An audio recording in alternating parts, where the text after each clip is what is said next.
Bonjour à tous, bienvenue sur reportercitoyen.be. Aujourd'hui, nous avons la chance d'accueillir notre cher ami Luc Baudin avec des énergies plus que positives. C'est grâce à ça d'ailleurs qu'on le connaît. Bonjour Luc. Merci Anne, merci et bonjour à tous avec vous aujourd'hui. Merci de Ah ben, l'invitation. écoute, mais vraiment, c'est un plaisir. Donc, mes auditeurs savent que je suis souvent dans des énergies très très positives. D'ailleurs, j'ai même pas pris la peine de me remaquiller. Mais on est cool parce que là, franchement, ça me fait extrêmement plaisir d'être avec vous. Il faut se souvenir qu'au premier confinement, vous avez été un des premiers à parler de. Je vais dire tu, hein, parce qu'on avait dit qu'on allait dire tu, donc on va dire tu. Tu as été le premier à parler des vibrations hautes, qu'il y avait eu un changement très très puissant au niveau des vibrations quand il y a eu le premier confinement. Donc cette fameuse vibration d'amour qui pouvait faire basculer peut-être tout un paradigme. Alors la première chose que je vais vous proposer de faire, pardon, te proposer, je ne sais pas ce que c'est le respect. Ah, Je suis vraiment très émue. ouais. Ça me fait vraiment vachement plaisir de t'avoir sur le plateau. Donc voilà, la première chose peut-être te présenter brièvement comme ça pour ceux qui ne connaissent pas, mais ça m'étonnerait quand même. Bon voilà, Oui, alors, donc on a 3 heures pour la présentation, tu m'as dit c'est à peu ça plus ou moins oui. près. Ouais, d'accord. Oui, c'est bon. Ah, donc ça va être un peu juste, mais bon, je vais faire un raccourci, hein. Donc, pour faire court, je suis un ancien médecin, je suis diplômé en cancérologie clinique, je suis spécialiste en médecine naturelle, j'en ai étudié un certain nombre, pas toutes parce qu'il y en a beaucoup, mais j'en ai étudié pas mal. Et par ailleurs, je suis spécialiste en soins énergétiques et auteur et conférencier. Voilà. D'accord, c'est déjà pas mal, hein? C'est déjà pas mal, ça occupe. Parce que j'ai quand même regardé, il y a quand même plus de 40 livres à Ah, l'actif. quand on aime, on ne compte pas, et j'avoue que j'ai jamais compté parce qu'il y avait des anciens qui ont disparu, il y a eu des rééditions, donc j'avoue, je pense que c'est même un petit peu au-dessus de ce que tu dis, mais peu Mais importe. passionné, quoi, en fait. Et c'est vrai qu'on le voit. À chaque fois qu'on voit vos émissions, vous êtes toujours avec beaucoup de sourires et une énergie débordante. Et c'est vrai qu'à l'heure actuelle, je pense qu'on en a bien besoin. C'est vraiment ce que vous faites ressentir. Oui, oui, parce que aujourd'hui, on l'a vu avec la pandémie, on le voit encore aujourd'hui avec tous les événements angoissants qu'il peut y avoir de par le monde. Il y a beaucoup de lanceurs d'alerte et c'est très bien. Et c'est très bien, il faut qu'il. Et d'ailleurs, je pense que la chaîne sur laquelle je suis en est une parmi d'autres et c'est très très important. Et moi, je trouve ça bien, mais personnellement, c'est bien que souvent étant en adéquation avec les pensées des différents intervenants, je me place un peu différemment. Je suis plutôt un lanceur de solutions. Voilà, Mhm. parce que de montrer là où il y a le feu, c'est bien, c'est important, mais de montrer là où est la porte de sortie est encore mieux, à mon sens. C'est mon opinion, hein. Ah non, non, non, mais j'adhère et j'adhère complètement et je trouve que c'est pour ça que j'ai envie d'inviter des gens comme toi sur l'émission et qu'on essaye de faire monter les vibrations parce que je pense aussi qu'il y a une part d'égrégore qu'il faut pouvoir mettre en place pour changer le cours de l'histoire. Oui, oui, oui, ah bah largement, largement, parce que en fait, il y a eu on a des preuves, hein, des preuves qui ont montré que l'action d'un petit groupe de personnes bien motivées, bien agissantes, est capable de faire basculer l'état d'esprit d'une population entière. Et là, la première expérience que j'avais lue, c'était l'expérience du centième singe. Je ne sais pas si j'ai le temps de Hmm. la raconter, mais Tu, tu c'est peux, c'est toujours chouette, oui. c'est l'histoire de scientifiques japonais qui travaillaient sur une île et qui prenaient leur pique-nique dans la forêt. Et dans la forêt, il y avait des singes qui venaient les voir et ils leur rejetaient des petites patates douces à manger. Les singes les mangeaient, mais ils étaient un petit peu déçue par le fait que, comme elles avaient traîné sur le sol, il y avait des graviers, des choses comme ça qui faisaient qu'elles n'étaient pas agréables à manger. Jusqu'au jour où une petite guenon a trouvé l'idée que de la laver la pomme de terre avant de la manger. Donc elle a trouvé ça très bien, les congénères ont vu la technique et ils ont fait de même. Et donc tout s'est passé comme si toute la meute ou la tribu, je ne sais pas comment on appelle les rassemblements, les familles de singes, mais ont commencé à prendre cette habitude avant de manger leurs fruits et légumes. Et puis, c'est comme si le nombre 100 est complètement fictif, symbolique, Mhm. mais c'est comme si un centième singe s'était mis à réaliser cette nouvelle technique, qu'alors s'est produit un miracle, je dirais, quelque part, en ce sens que tous les autres singes de l'île, ceux qui n'ont pas forcément de contact avec la tribu, on se sont mis à faire ce nouveau système de lavage des pommes de terre et des légumes.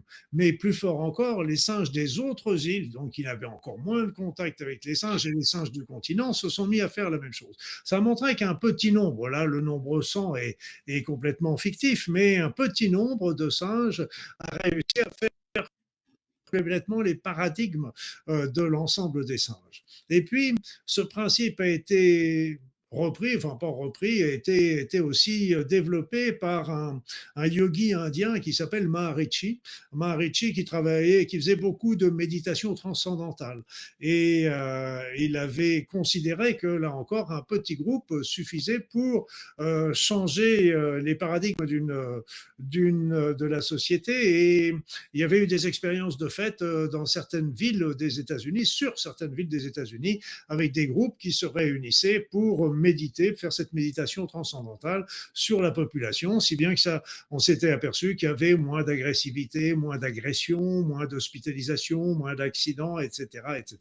Il y avait même eu des tentatives de fait au niveau mondial, et ça aurait changé un certain nombre d'éléments au niveau des relations internationales, etc. Là, je n'ai pas plus d'informations là-dessus, mais n'empêche qu'un petit groupe, alors là, c'était dans le cadre d'une méditation transcendantale, c'est vrai, mais moi je considère que il, un petit nombre de personnes qui vibrent sur des vibrations élevées, sur des intentions élevées pour l'avenir de l'humanité, pourra changer, développer, faire basculer le paradigme, le cours qui est en train de prendre actuellement l'humanité, qui n'est pas très très sympathique. Alors pour donner un chiffre, parce que souvent on se dit oui, un petit groupe, un petit groupe, un petit C'est groupe, ça. bien, combien? Voilà, Mhm. je ne suis pas Madame Soleil, mais il y avait Maharishi qui parlait de racine carrée de 1%, donc je sortais les calculettes, et puis il y en a d'autres qui parlent de 1% de la population.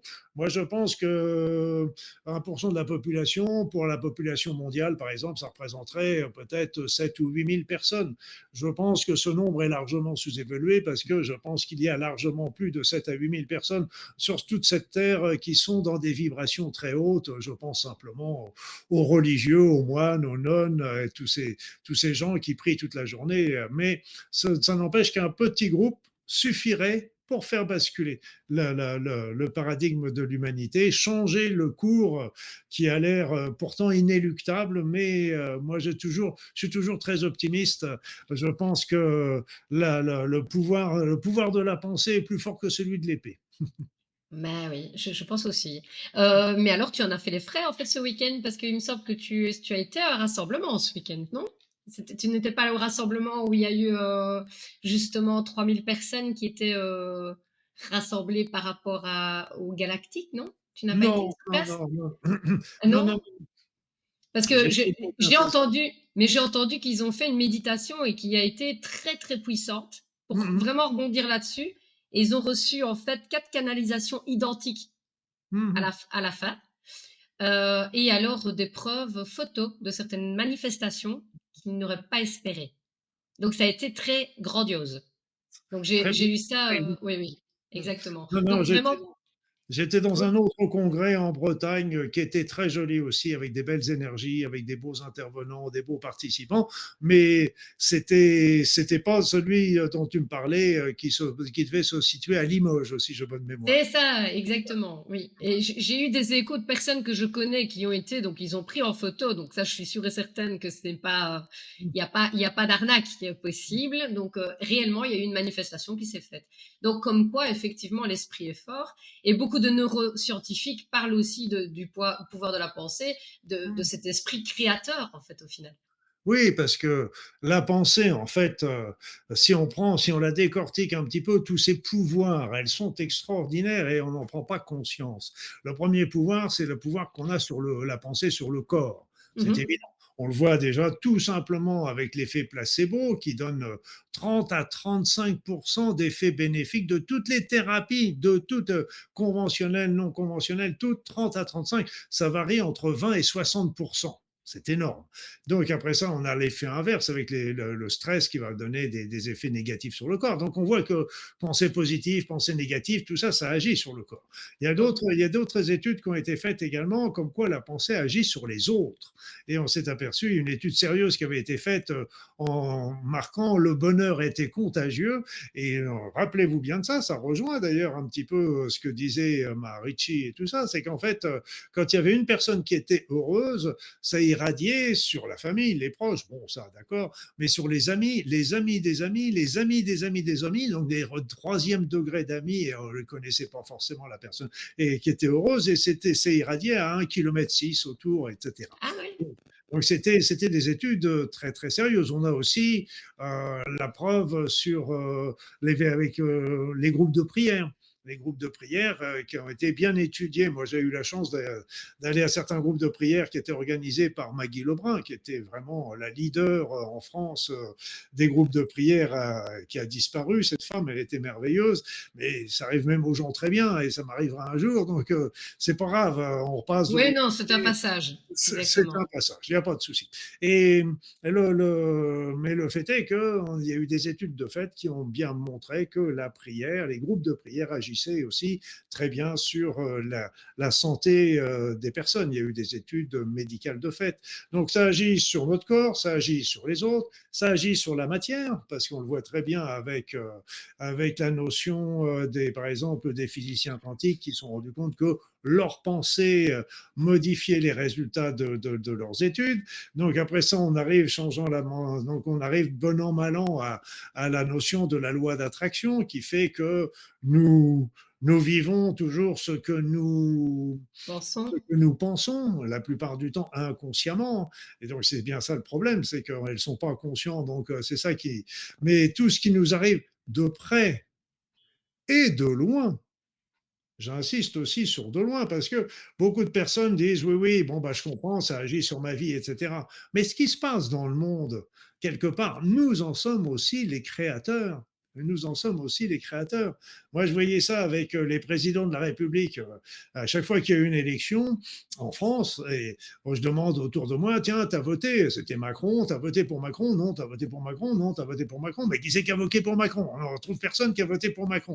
Et tout le monde est toujours dans la critique fonctionnel, on est bien d'accord. Mais le problème, c'est que euh, la plupart des personnes, autrefois, c'était pas du tout le même système. Autrefois, il y avait toujours un respect de la personne pour sa charge, pour son travail. Et donc, il y avait, même si les gens n'étaient pas d'accord, il y avait toujours un respect du. Tandis qu'aujourd'hui, c'est la critique. Or, quand on envoie des critiques à une personne aussi importante, fréquente, etc., qu'est-ce que fait? Ben, on est en train de lui baisser son niveau vibratoire.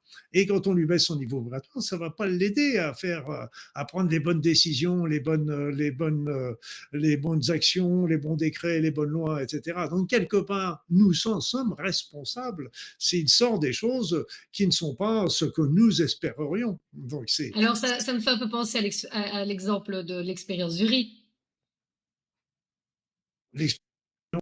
Oui, bah, que le riz oui, que tu insultes et le riz, où tu le portes au nu et puis et qui donne du saté, de bonne voilà. qualité ou alors un riz pourri. mais moi je le fais aussi, c'est souvent avec une feuille, avec trois feuilles qu'on cueille, un arbre qui a un peu, le même arbre, qui a à peu près la même taille, etc. Et la même chose, on fait une feuille à qui qu'on insulte, une feuille qu'on aime, et puis une feuille qu'on garde et puis on voit ça aussi avec les travaux de Masuro Emoto, qui a bien montré Exactement, oui. la pensée qu'on envoie sur l'eau va générer selon sa nature, vont générer des cristallisations différentes. Donc tout Mmh. ça, ça montre que nous agissons sur notre environnement. Et donc ça aussi, c'est très, très important. Et j'ai même vu tout dernièrement, on peut dire que c'est physique, ok, mais j'ai lu quelque chose qui m'a interloqué, c'est que il y avait des concerts de musique avec des chanteurs ou des chanteurs, chanteuses très, très connus. Il y avait de temps en temps 60 000, 80 000 personnes qui étaient rassemblées et qui chantaient et qui dansaient en même temps. Eh bien, c'était capable de déclencher des mini tremblements de terre Ah localement. oui, ah oui. Il y avait aussi, c'était Greg Braden qui avait parlé, j'ai pas vu ses études, mais lui, il avait affirmé qu'il les avait vues, et il racontait qu'au moment du 11 septembre, des événements du 11 septembre qui ont choqué complètement le monde C'est entier, ça. mais surtout les Américains, eh bien, il y a eu un tel choc psychologique qui s'est réalisé dans le monde, eh bien, que ça aurait modifié pendant un temps, fait bouger un temps le champ électromagnétique de la Terre.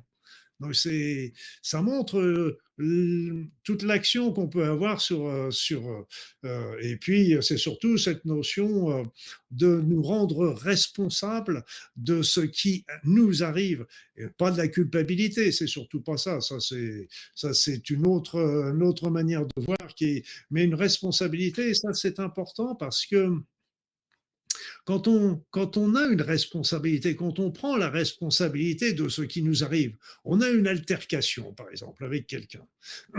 Qu'est-ce qui se passe? Ben, c'est l'autre qui a tort. Ben, c'est l'autre qui est un imbécile, l'autre qui comprend rien, c'est de la faute à l'autre. Ou le patron qui veut pas nous donner une augmentation, c'est de sa faute, c'est méchant et pas gentil, etc. Mais mais ça, dans ce cas-là, on donne notre pouvoir à l'autre. Et Mmh. ça veut dire que c'est à l'autre de changer pour solutionner la situation. Mais Mmh. si à l'inverse, on se dit, c'est moi qui ai amené la situation, à ce moment-là, ça veut dire que je reprends le pouvoir. Mais si j'ai amené la situation, eh bien, je peux la faire partir, la changer, la transformer. Et ça, c'est très important. Ça veut dire qu'on reprend le pouvoir sur notre vie et on n'est plus des victimes parce Ouais, on a trop tendance à se placer comme victime. Et je le dis et je le répète, et c'est vrai aussi pour l'évolution du niveau vibratoire personnel, c'est que qui ne dit mot consent, qui ne fait rien n'est pas en train de baisser son histoire. Donc c'est ne rien faire, de ne rien dire est un choix. Et ça, c'est très important. Donc le choix, en général, il bénéficie à la situation qu'on traverse. global, oui, c'est ça. Donc donc l'inaction est une action, en fait, Exactement, inconsciemment. Parce que exactement. c'est un consentement tacite de la situation. Exactement, de se dire je suis Ponce Pilate, je m'en lave les mains, ça ne marche pas, ça ne fonctionne pas. Donc il est Ça, c'est important là on se retrouve aussi devant la notion de l'information ou de la désinformation, mais là mmh. encore c'est à chacun de faire son travail entre guillemets s'il veut faire un jugement. Là encore, on est en partie encore dans le jugement. Mais si on veut, Sa si on- traduction, moi, je dirais, sa traduction, sa perception personnelle, il faut un discernement. Il il faut faut un pouvoir y discernement. oui. Et pour ça, il faut avoir une multitude de formations diverses, aller chercher des informations. Mais justement, on tombe aussi dans un système aujourd'hui de jugement. Et c'est ce qui nous fait le plus mal, c'est qu'on est toujours en train de juger. Donc, et en plus, c'est génial parce que la télévision, non seulement elle nous passe des informations, bon, on n'épiloguera pas dessus, mais en plus, elle nous dit ce qu'il faut en penser. Donc, c'est bien, c'est reposant, moi, je trouve. On n'a plus besoin d'y réfléchir.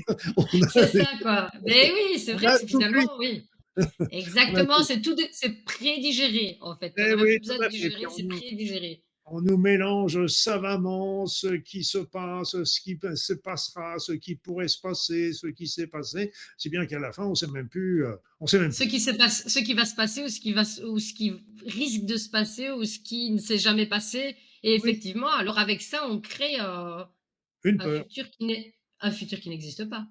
On crée la peur. On crée la Ouais. peur, on crée la séparation, on crée la division, on crée des victimes et, l'avenir.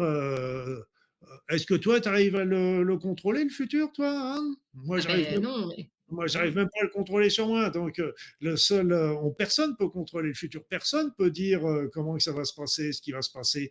Et ce qu'on est en train de nous amener, c'est de nous apporter toujours des solutions très délétères, très angoissantes. Et donc, l'idée, c'est toujours là, je me rappelais d'un monsieur que j'avais rencontré qui était atteint d'un cancer, je dirais, en phase bien avancée, si ce n'est de pré-terminale. Et il disait à tous ceux qui voulaient l'entendre, c'est un message, il disait profitez du moment présent. Hein, C'est parce pas qu'on peut simple. ruminer le passé, qu'il soit bon ou mauvais, ça nous fait ruminer, ça nous rend malheureux, etc. Et puis on peut pas, alors, le futur, il est angoissant. Et ce qui est intéressant à noter, c'est que le stress, je parle du stress chronique, etc. Qui est-ce qui l'engendre? Ah, sont les situations, c'est les machins, etc. Oui, c'est vrai, là, il y a une pression qui s'exerce, etc. Mais le stress, c'est pas le stress du présent qu'on a, c'est le stress du futur. On est Exactement, d'anticiper ce exactement. qui pourrait arriver dans le futur. Et en général, c'est le pire. Et c'est toujours un stress anticipatif. Parce que ce qu'on nous demande, c'est de faire notre maxi aujourd'hui, et puis Inch'Allah après. Hein, et cette anticipation, il y a aucun animal, entre guillemets, excusez-moi, animal, mais aucun animal dans la nature qui soit capable de se stresser lui-même. Il n'y a que l'être humain par C'est son ça. pouvoir anticipatif. Hmm. Ouais. Oui, oui, exactement, exactement. C'est une idée qui est très importante aussi. En fait, on dit souvent que les gens qui sont dans la spiritualité, ils sont des, allez, on nous prend un peu pour des illuminés, qu'on n'est pas, on n'est pas connecté à la réalité, qu'on ne se rend pas compte de la situation. Ça, c'est souvent les messages qu'on a. Et moi, j'ai ce message comme pour toi, Luc, quand tu dis que alors j'ai toujours cette envie de dire, quand on prend sa liberté, on retire des dénis, et en retirant des dénis, on est amené à vivre de la certitude. Donc la liberté fait partie, il y a d'office de la certitude, et c'est apprendre à rebondir sur chaque moment d'incertitude à chaque fois qu'il se présente. Mais la liberté, c'est pas une facilité.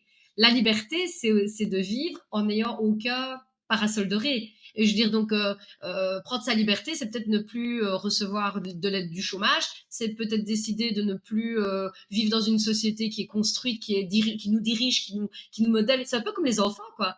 Tu vois, tu leur donnes leur liberté et ils se retrouvent qu'ils ont 18 ans, on leur dit, allez, voilà, prends ta maison, vas-y, prends-toi en charge, et puis là, oh, ça Hmm. fait trop ça d'un coup. Hmm. Et en fait, on doit faire ça progressivement, et je pense on doit le prendre notre liberté petit à petit, chacun à sa manière, parce qu'il y en a qui disent oui, souveraineté, souveraineté, on arrête tout, on fait, on abandonne tout, etc. Non, on doit le faire graduellement, en fonction des premiers dénis qu'on peut enlever, en fait, au final.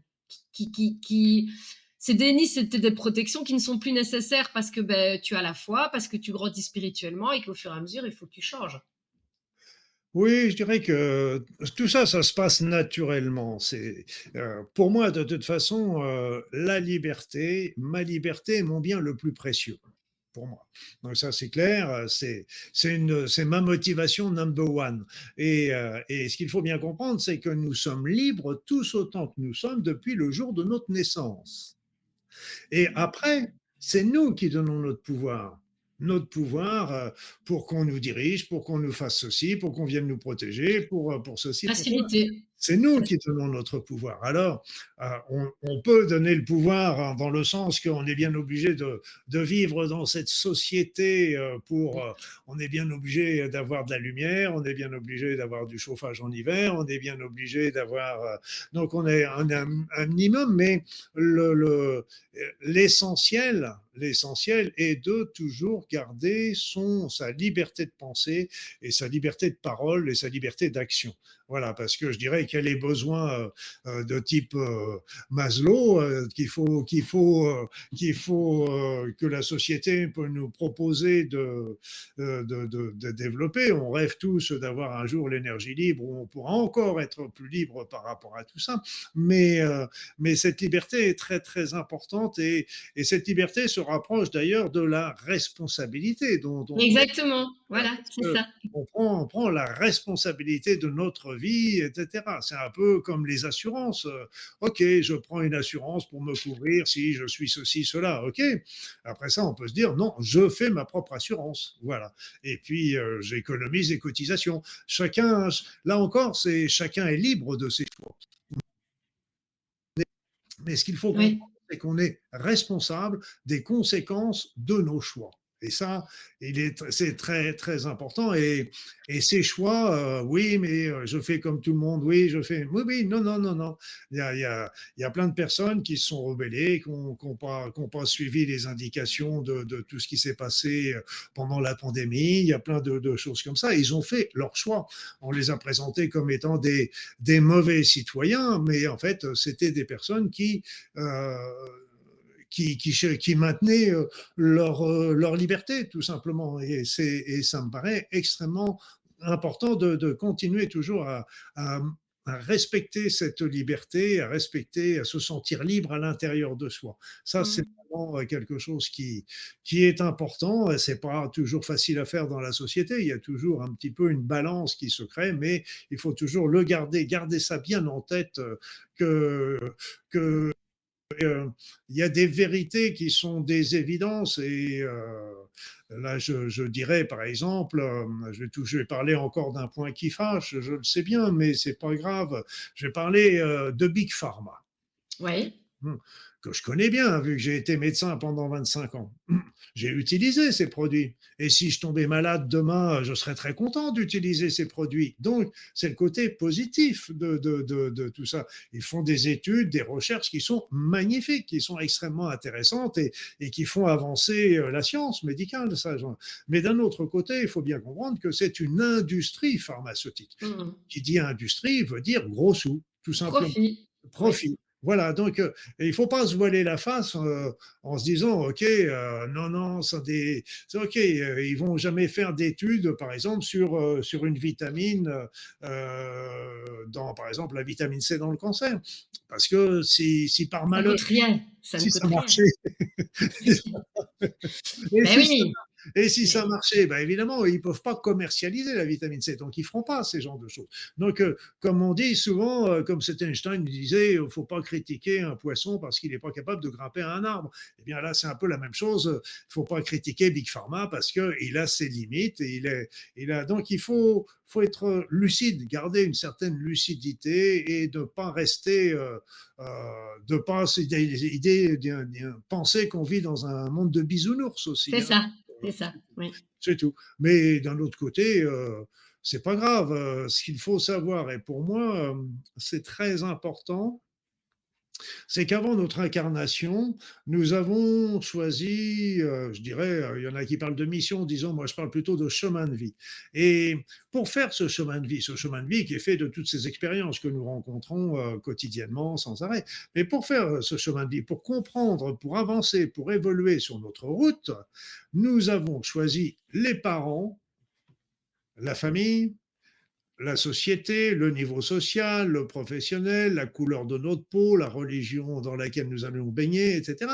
Nous avons choisi tout ça parce que c'était le meilleur endroit pour nous pour évoluer dans les points que nous avions choisi de réaliser avant. Donc c'est pour ça, il faut pas critiquer cette notion de la société, etc. C'est que c'est nous quelque part qui l'avons choisi. Ça ne veut pas dire qu'il faut pas essayer de faire en sorte qu'elle évolue favorablement pour les Mmh. générations à venir. Mais il faut toujours remettre bien les choses en place et que c'est nous qui avons choisi d'être à cet endroit-là et qui, malgré tout, tout ce qui peut se faire, on est quand même dans des sociétés qui sont assez privilégiées si on en considère d'autres. Mais on perd un peu du terrain là-dessus. Ah oui, ça on peut remarquer effectivement. Alors nos auditeurs, ils pourraient se dire: «Bah oui, mais Luc, il a en fait son discours c'est, On n'a pas de libre arbitre alors si c'est déjà déterminé à l'avance. Hein? Qu'est-ce qui est déterminé? Parce que j'ai fait Ah, croire quelque chose. voilà, je te pose la Ah non, question, c'est justement de justifier ça parce que je sais bien que voilà. Alors, jamais de la vie. Et c'est un peu comme j'avais des patientes qui étaient voyantes. Qui étaient voyantes. Et donc, je discutais souvent avec elles, et quelquefois, elles m'ont fait des choses, etc. Et en fait, la voyance, qu'est-ce que ça veut dire? C'est on fait des projections dans l'avenir par rapport au présent.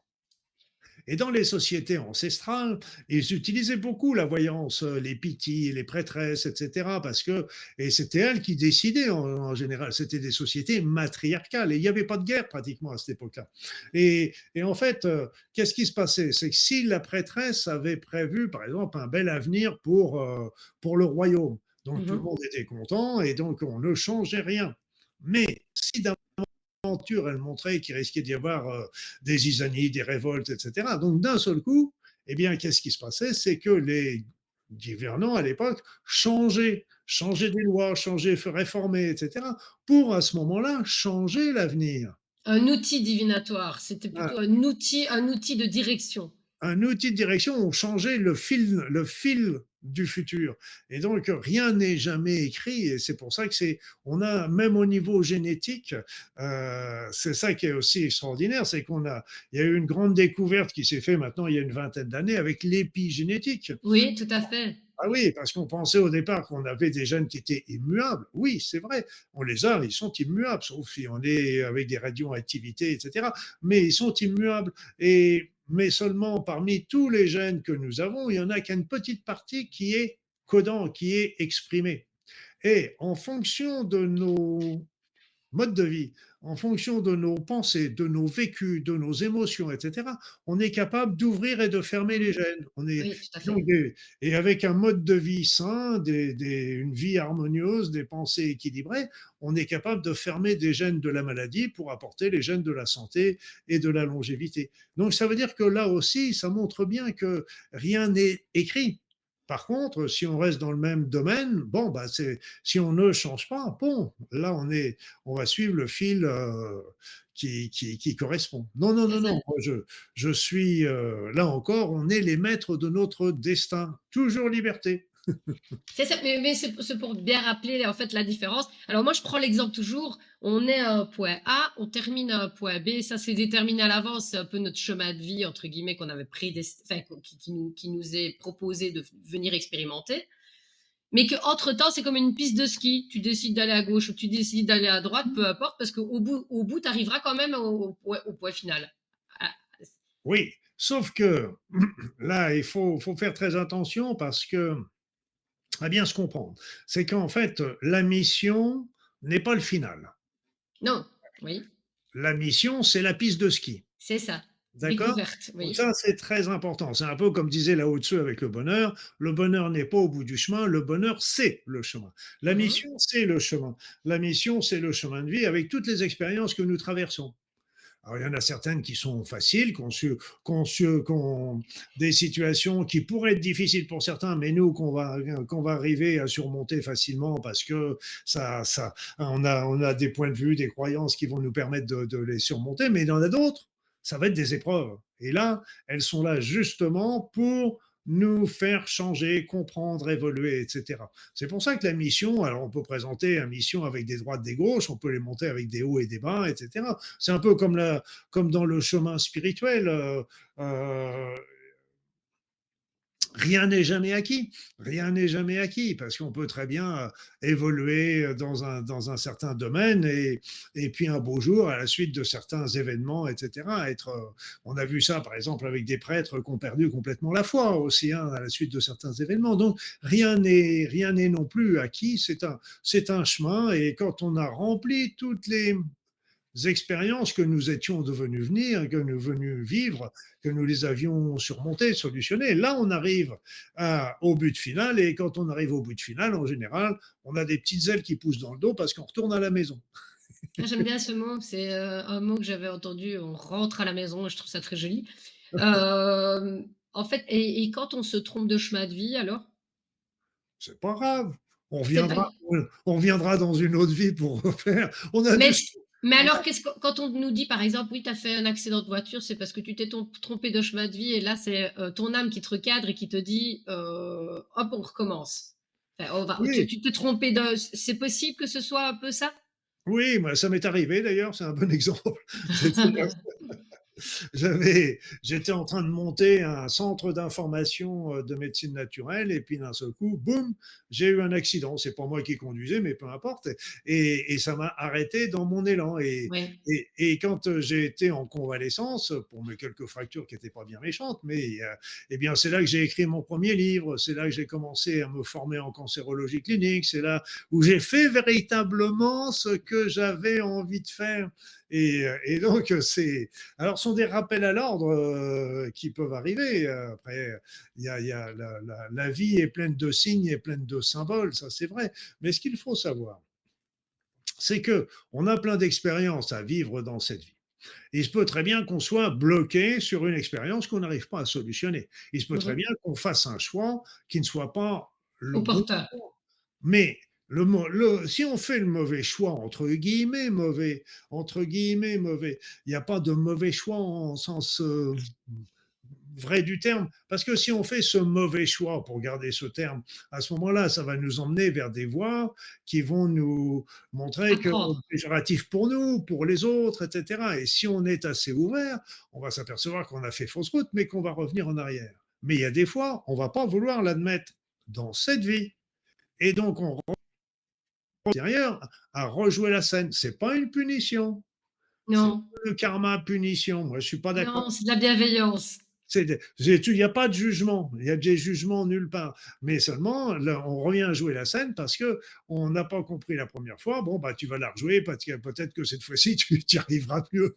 Voilà. Exactement, et je trouve ça très joli parce qu'en fait, finalement, ben, il n'y a pas d'indice de temps, il n'y a pas d'indice d'obligation. Hmm. Puis c'est ça le libre arbitre, c'est pas de pression. Tu avances à ton rythme. Et en fait, c'est le plus bel apprentissage, c'est celui qu'on souhaite à nos enfants, c'est du cas par cas.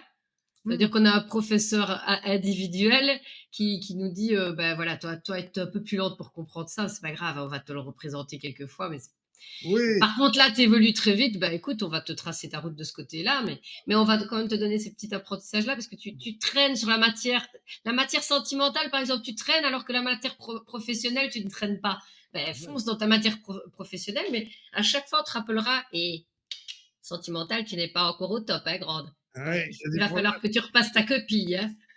Oui, c'est pour ça. Et ça, tu le fais très bien de le dire parce que, tu vois, par exemple, au niveau de la spiritualité, l'éveil spirituel, les éveillés. Moi, je suis contre cette Mm. appellation parce que déjà, de se considérer comme un éveillé, c'est une marque de l'ego. Donc, c'est l'ego. Je suis un éveillé. Et d'un seul coup, c'est complètement à l'envers de la spiritualité déjà. Hein. Donc déjà, on est mal parti. Et puis, on est peut-être un peu plus ouvert sur certains plans, mais Mais on pas va pour être tout. largement en retard sur d'autres. Et le voisin, Exactement. il n'est pas éveillé, ouais, il n'est pas éveillé. Hein. Mais donc, lui, il va être en avance sur le côté émotionnel, sentimental, etc. Alors que nous, on va être des nuls. Et donc, on n'est pas. Il y a des. C'est pour ça qu'il n'y a pas. Il faut là encore sortir de cette notion du jugement. Et moi, d'ailleurs, je suis très, très agréablement surpris par le nombre de personnes qui, a priori, que je rencontre et qui, a priori, vous ne penseriez pas, je ne penserais pas, a priori, mais quand on discute avec elles, on s'aperçoit comment elles sont ouvertes, comme ça, comment leur cœur s'est ouvert, comment elles sont dans la compréhension de plein de choses. Et il faut bien savoir que tout le monde a tendance à garder ça pour soi aujourd'hui, pour des raisons évidentes, malheureusement, d'incompréhension générale. Mais il y a beaucoup de personnes qui sont bon, ouvertes et qu'on ne voit pas. Et il y avait une dame, elle disait, il faudrait mettre un petit pins sur Ouais, c'est ça, quoi, oui, tout on à s'en fait. En connaisse. évolution, en évolution. Voilà. En Pour ne évolution, pas. et comme je le disais tout à l'heure, rien n'est jamais acquis. Rien n'est jamais acquis. Même d'une vie à une autre, on peut très bien avoir eu une vie passée extrêmement d'évolution, magnifique, etc. Et puis la vie suivante, soldat qui a trucidé, etc. Et donc, mais tout ça, ce sont ce sont des expériences qui nous permettent d'avancer, de grandir. C'est pour ça que souvent, j'avais écrit un livre qui s'appelait, et qui s'appelle toujours, Dialogue avec Lucifer. Ah, j'aime bien ce titre. Dialogue avec Lucifer. Et c'est un véritable dialogue que j'ai eu avec Lucifer. Et j'avoue que je ne sais pas, parce que Lucifer, c'est quand même un grand tentateur et c'est un grand illusionniste, etc. Donc je ne peux pas dire que ce que j'ai écrit dans le livre est juste ou pas, mais ce qu'il explique, ce qu'il raconte est très logique, voire même pertinent, et il permet aussi de remettre un certain nombre de choses en cause, en particulier par rapport à l'interprétation de textes sacrés, dont la Bible, dont les évangiles, etc., dont on sait qu'ils ont été largement manipulés au cours des siècles et des millénaires passés, donc ce qui a été écrit, etc. Et lui, il raconte qu'en fait, pour schématiser, hein, c'est pas du tout comme ça qu'il présente, mais moi je vais schématiser au plus, nous aurions quelque part un ange gardien et un démon gardien. Mais ce démon, en fin de compte, c'est un ange qui est chargé de nous tenter. Et comment fait-il pour nous tenter? Eh bien, si pour vous, par exemple, l'argent n'a pas d'intérêt de rechercher la fortune, etc., eh bien, et qu'on vous présente un travail qui va vous donner la force, la puissance, la gloire, etc., et que vous vous en fichez complètement, ça ne va pas vous répondre. Mais lui, Non, pour tenter, et, il va aller chercher dans notre partie sombre les désirs secrets, les désirs. Parce que lui, étant un ange, n'a pas ces connaissances. Et pour lui, c'est des choses qui lui sont tout à fait inconnues. Et donc, il va présenter ce qu'il y a à l'intérieur de nous pour nous tenter. Et comme ça vient selon le désir sacré, ben, secret, donc on est plus facile à tomber, dans, succomber, comme on dit. c'est Mais ça. si on fait, lui, donc il y a l'ange gardien qui va nous emmener directement vers la lumière, mais le démon gardien va nous emmener pour vivre un désir secret. Si on le vit, ce désir secret, et qu'on comprend que, ben là encore, c'est mauvaise route, mauvais choix, péjoratif, etc., qu'est-ce qu'on fait? Eh bien, on va changer et on va revenir et on va reprendre le premier chemin qui se fait. Ça veut dire quoi? Ça veut dire que l'ombre Travailler à la travaille lumière. aussi pour la lumière. Donc là, c'est de ce démon gardien qui est en fin de compte un ange à qui on lui a dit tiens, t'as rien à faire ce matin, tu vas aller, tu vas servir Tu vas un de peu emmerder Anne.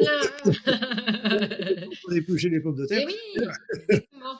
Et donc, et ça, ce qui était intéressant dans ce livre, dans cette exposition, parce qu'il explique aussi beaucoup de choses par rapport au péché originel, par rapport à cette notion. Moi, j'ai beaucoup aimé aussi une vision qu'il explique, c'est que il y avait Adam et Ève qui étaient dans l'Éden, dans la joie, l'opulence. Il y avait qu'à penser pour avoir, et ils avaient la connaissance à profusion, parce que la Mhm. connaissance était partout, etc.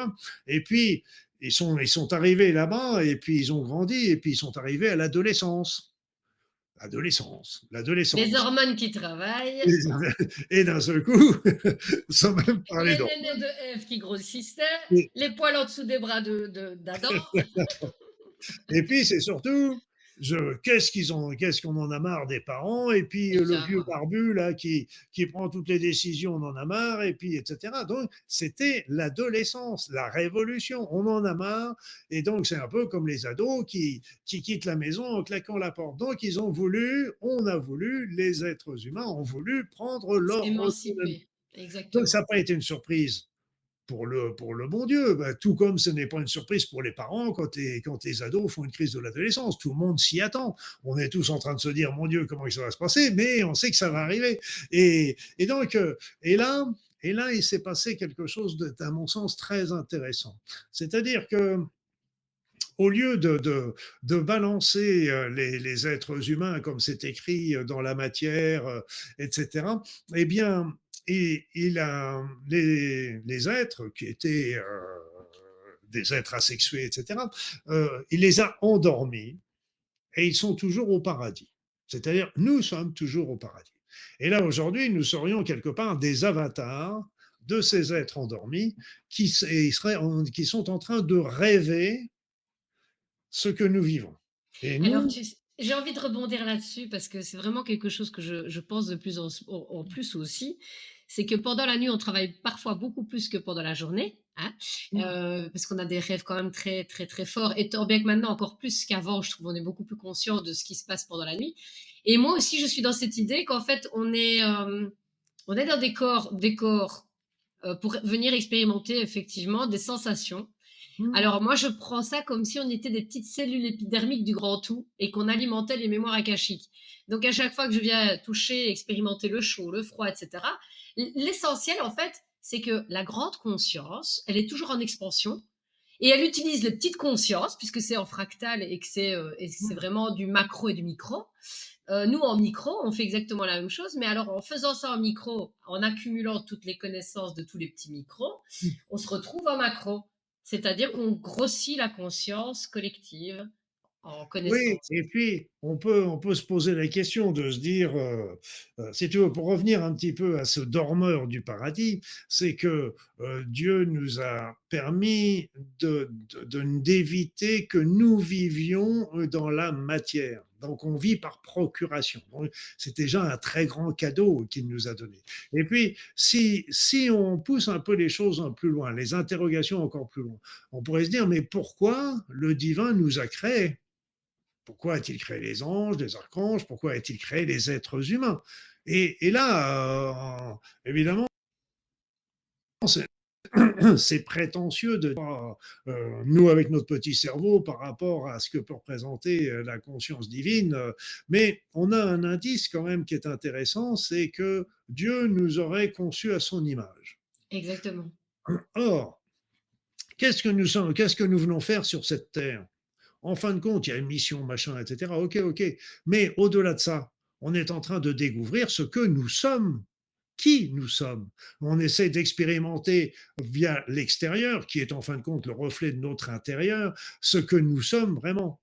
Et donc, est-ce que par La notre conscience, intermédiaire, le Dieu serait pas en train d'apprendre ce qu'il est aussi quelque part? exactement. C'est ça, ça revient un peu ce côté fractal et micro et Voilà. macro. C'est pour ça que je rebondis à Ouais. ce que tu.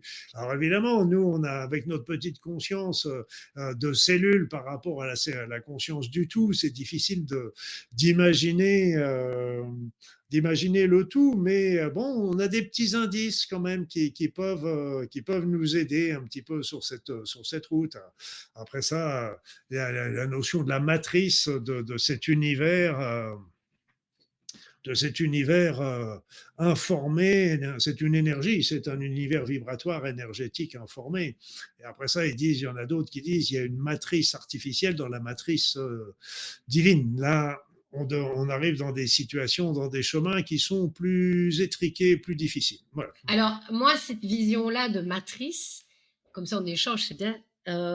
J'imagine, tu vois ton grand corps, et puis alors après, tu as dans les intestins tout un microbiotique qui serait les petits humains, qui seraient dans les intestins. Tu as peut-être un autre microbiotique qui serait je sais pas moi, dans la bouche, et puis, enfin, on en a plein hein, dans notre corps, puisque comme en micro et en macro, c'est la même chose, parce que si on prend les lois hermétiques, je veux dire, on a des lois immuables de l'univers, et ça voudrait dire qu'en fait, nous, on est dans une petite matrice, comme les intestins, c'est une petite matrice pour toutes les bactéries qui digèrent l'alimentation. Non? Enfin, c'est Oui, un peu l'idée, quoi. et là, tu prends matrice, normalement, c'est l'utérus hein, également. Donc, c'est toujours Aussi. c'est assez, c'est surtout dans les. Moi, j'étais en Normandie, dans les agriculteurs appelaient souvent leur utérus ou l'utérus de leurs animaux, la matrice.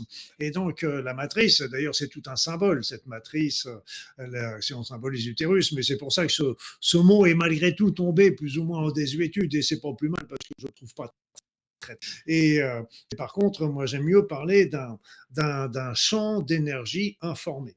Donc, parce qu'en fait, le vide n'est pas vide, Parce que quand on regarde un atome, par exemple, il y a un noyau avec quelques électrons qui se battent en duel dedans, mais 99,99% de vide. Quand on regarde le système solaire, 99,80% de vide. Mais comment ça tient tout ce bazar-là? Et donc, en fait, dans tous ces vides sont pleins d'une énergie informée. C'est plein d'énergie, il suffit que nous sommes tous reliés les uns aux autres via Mhm. on est comme des poissons dans l'eau d'un bocal, c'est exactement ça. Et les vibrations qui sont, je suppose, je ne suis pas poisson, mais quand il y a des vibrations d'un poisson, les autres l'entendent, le ressentent, pareil comme nous, on peut entendre les sons dans l'air. Et, et donc cette énergie, le divin est obligé d'apporter de l'énergie pendant. Et c'est pour ça qu'on, c'est l'énergie divine aussi qui nourrit tous ces champs d'énergie informée. C'est pour ça que nous baignons dans une énergie divine d'amour. Et puis nous sommes dans un champ d'énergie informée, c'est-à-dire qui contient tous les potentiels possibles et imaginables, même ceux qu'on n'imaginera jamais. Et nous, avec nos pensées, on va attirer le potentiel qui correspond par la même niveau vibratoire. Mais je te dis, il y a la notion de la matrice dans la matrice qui me gêne un petit peu en ce moment, mais bon, voilà. Est-ce Oui, que oui, je veux dire, oui, c'est des possibilités évidemment qu'on essaie de voir pour comprendre, mais et puis à la limite, on est en train de se dire, est-ce que c'est bon de tout vouloir comprendre? Est-ce que c'est nécessaire de tout vouloir comprendre?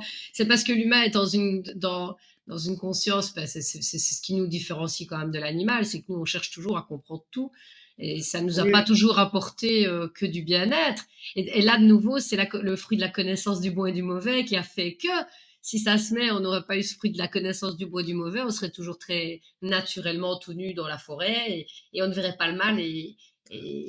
je pense on n'a pas besoin d'avoir la connaissance du bon et du mauvais, ça vient de toute façon par l'expérience très rapidement. Et le bon et le mauvais, on sait très bien qu'il n'y a pas de choses qui sont complètement bonnes et pas de choses qui sont complètement mauvaises. Tout comme la notion du bien et du mal, c'est des choses qui sont complètement arbitraires. Et en plus, selon les points de vue, les religions, etc., la notion du bien et du mal n'est pas la même. Donc en plus. Mhm. Par contre, ce qui est plus juste, c'est le bon et le mauvais. Mais, mais là aussi, le feu, c'est bon, ça va me réchauffer, ça va cuire mes aliments. Mais si je mets la main dedans, aïe, aïe, aïe. Donc ça peut brûler ma maison aussi. Donc, est-ce que le feu est bon ou est-ce qu'il est mauvais en fait? Est-ce que le jour, ah bah c'est le jour, c'est bien, il fait chaud, il y a du soleil, etc. Mais s'il y avait toujours du jour et du soleil, ça Les fleurs finirait brûleraient, etc. et Oui, tout. Et puis, exactement. et là, on tombe sur une notion qui est à mon sens très, très importante. C'est le bon et le mauvais, c'est comme notre part d'ombre et notre part de lumière. Ça, c'est très, très intéressant aussi. On m'a appris, tous les gamins, qu'il fallait que je que je tue, que je fasse disparaître ma zone d'ombre parce que elle était mauvaise, c'était un point important, etc. Et donc qu'il fallait que je reste que avec ma part de lumière. Mais ce n'est pas possible parce que la part d'ombre, elle n'est pas si mauvaise que ça. Comme on vient de le dire, la phase de lumière, elle n'est pas forcément si lumineuse que ça.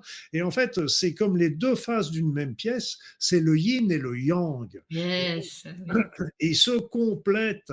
Et de vouloir bagarrer, c'est pour ça on parle beaucoup aujourd'hui de la bagarre des Du forces bien et du mal, du oui, bien c'est et du ça, oui. mal, des méchants qui veulent nous dominer, etc. Et puis des gentils qui apportent la lumière et qui veulent évoluer vers la lumière. Donc c'est vrai qu'on est aujourd'hui, c'est pour ça qu'une certaine connaissance est quand même importante. On a le risque aujourd'hui soit d'évoluer, changer de notion vibratoire, je ne parle pas de la 5D, mais je parle d'échanger vibratoire, ou de passer à un grand Mhm. reset où on re-signerait avec la même type de société il y en a qui parlent de 1000 ans. Et donc, c'est vrai qu'on est un petit peu à ça, et c'est pour ça que la connaissance est intéressante et est importante, parce que ça nous permet aussi de faire nos choix, de nous placer et de savoir ce que l'on veut. Mais on est toujours dans la guerre. On est toujours dans la guerre. Et c'est pour ça que moi, je prêche beaucoup sur la troisième voie, la voie du milieu. Mhm. C'est les bouddhistes qui parlent de la voie du milieu. Mhm. C'est tout à fait ça. Parce que la voie du milieu, c'est tout simplement de se mettre quelque part au-dessus de la mêlée, mais pas, là encore, faut pas en tirer de la gloire, ça n'a aucun intérêt, au contraire. C'est, je dirais, si on prend l'exemple de l'amour, l'amour, l'amour, la plupart du fois où on utilise l'amour, on gère l'amour dans notre monde, c'est un amour conditionnel. Mmh.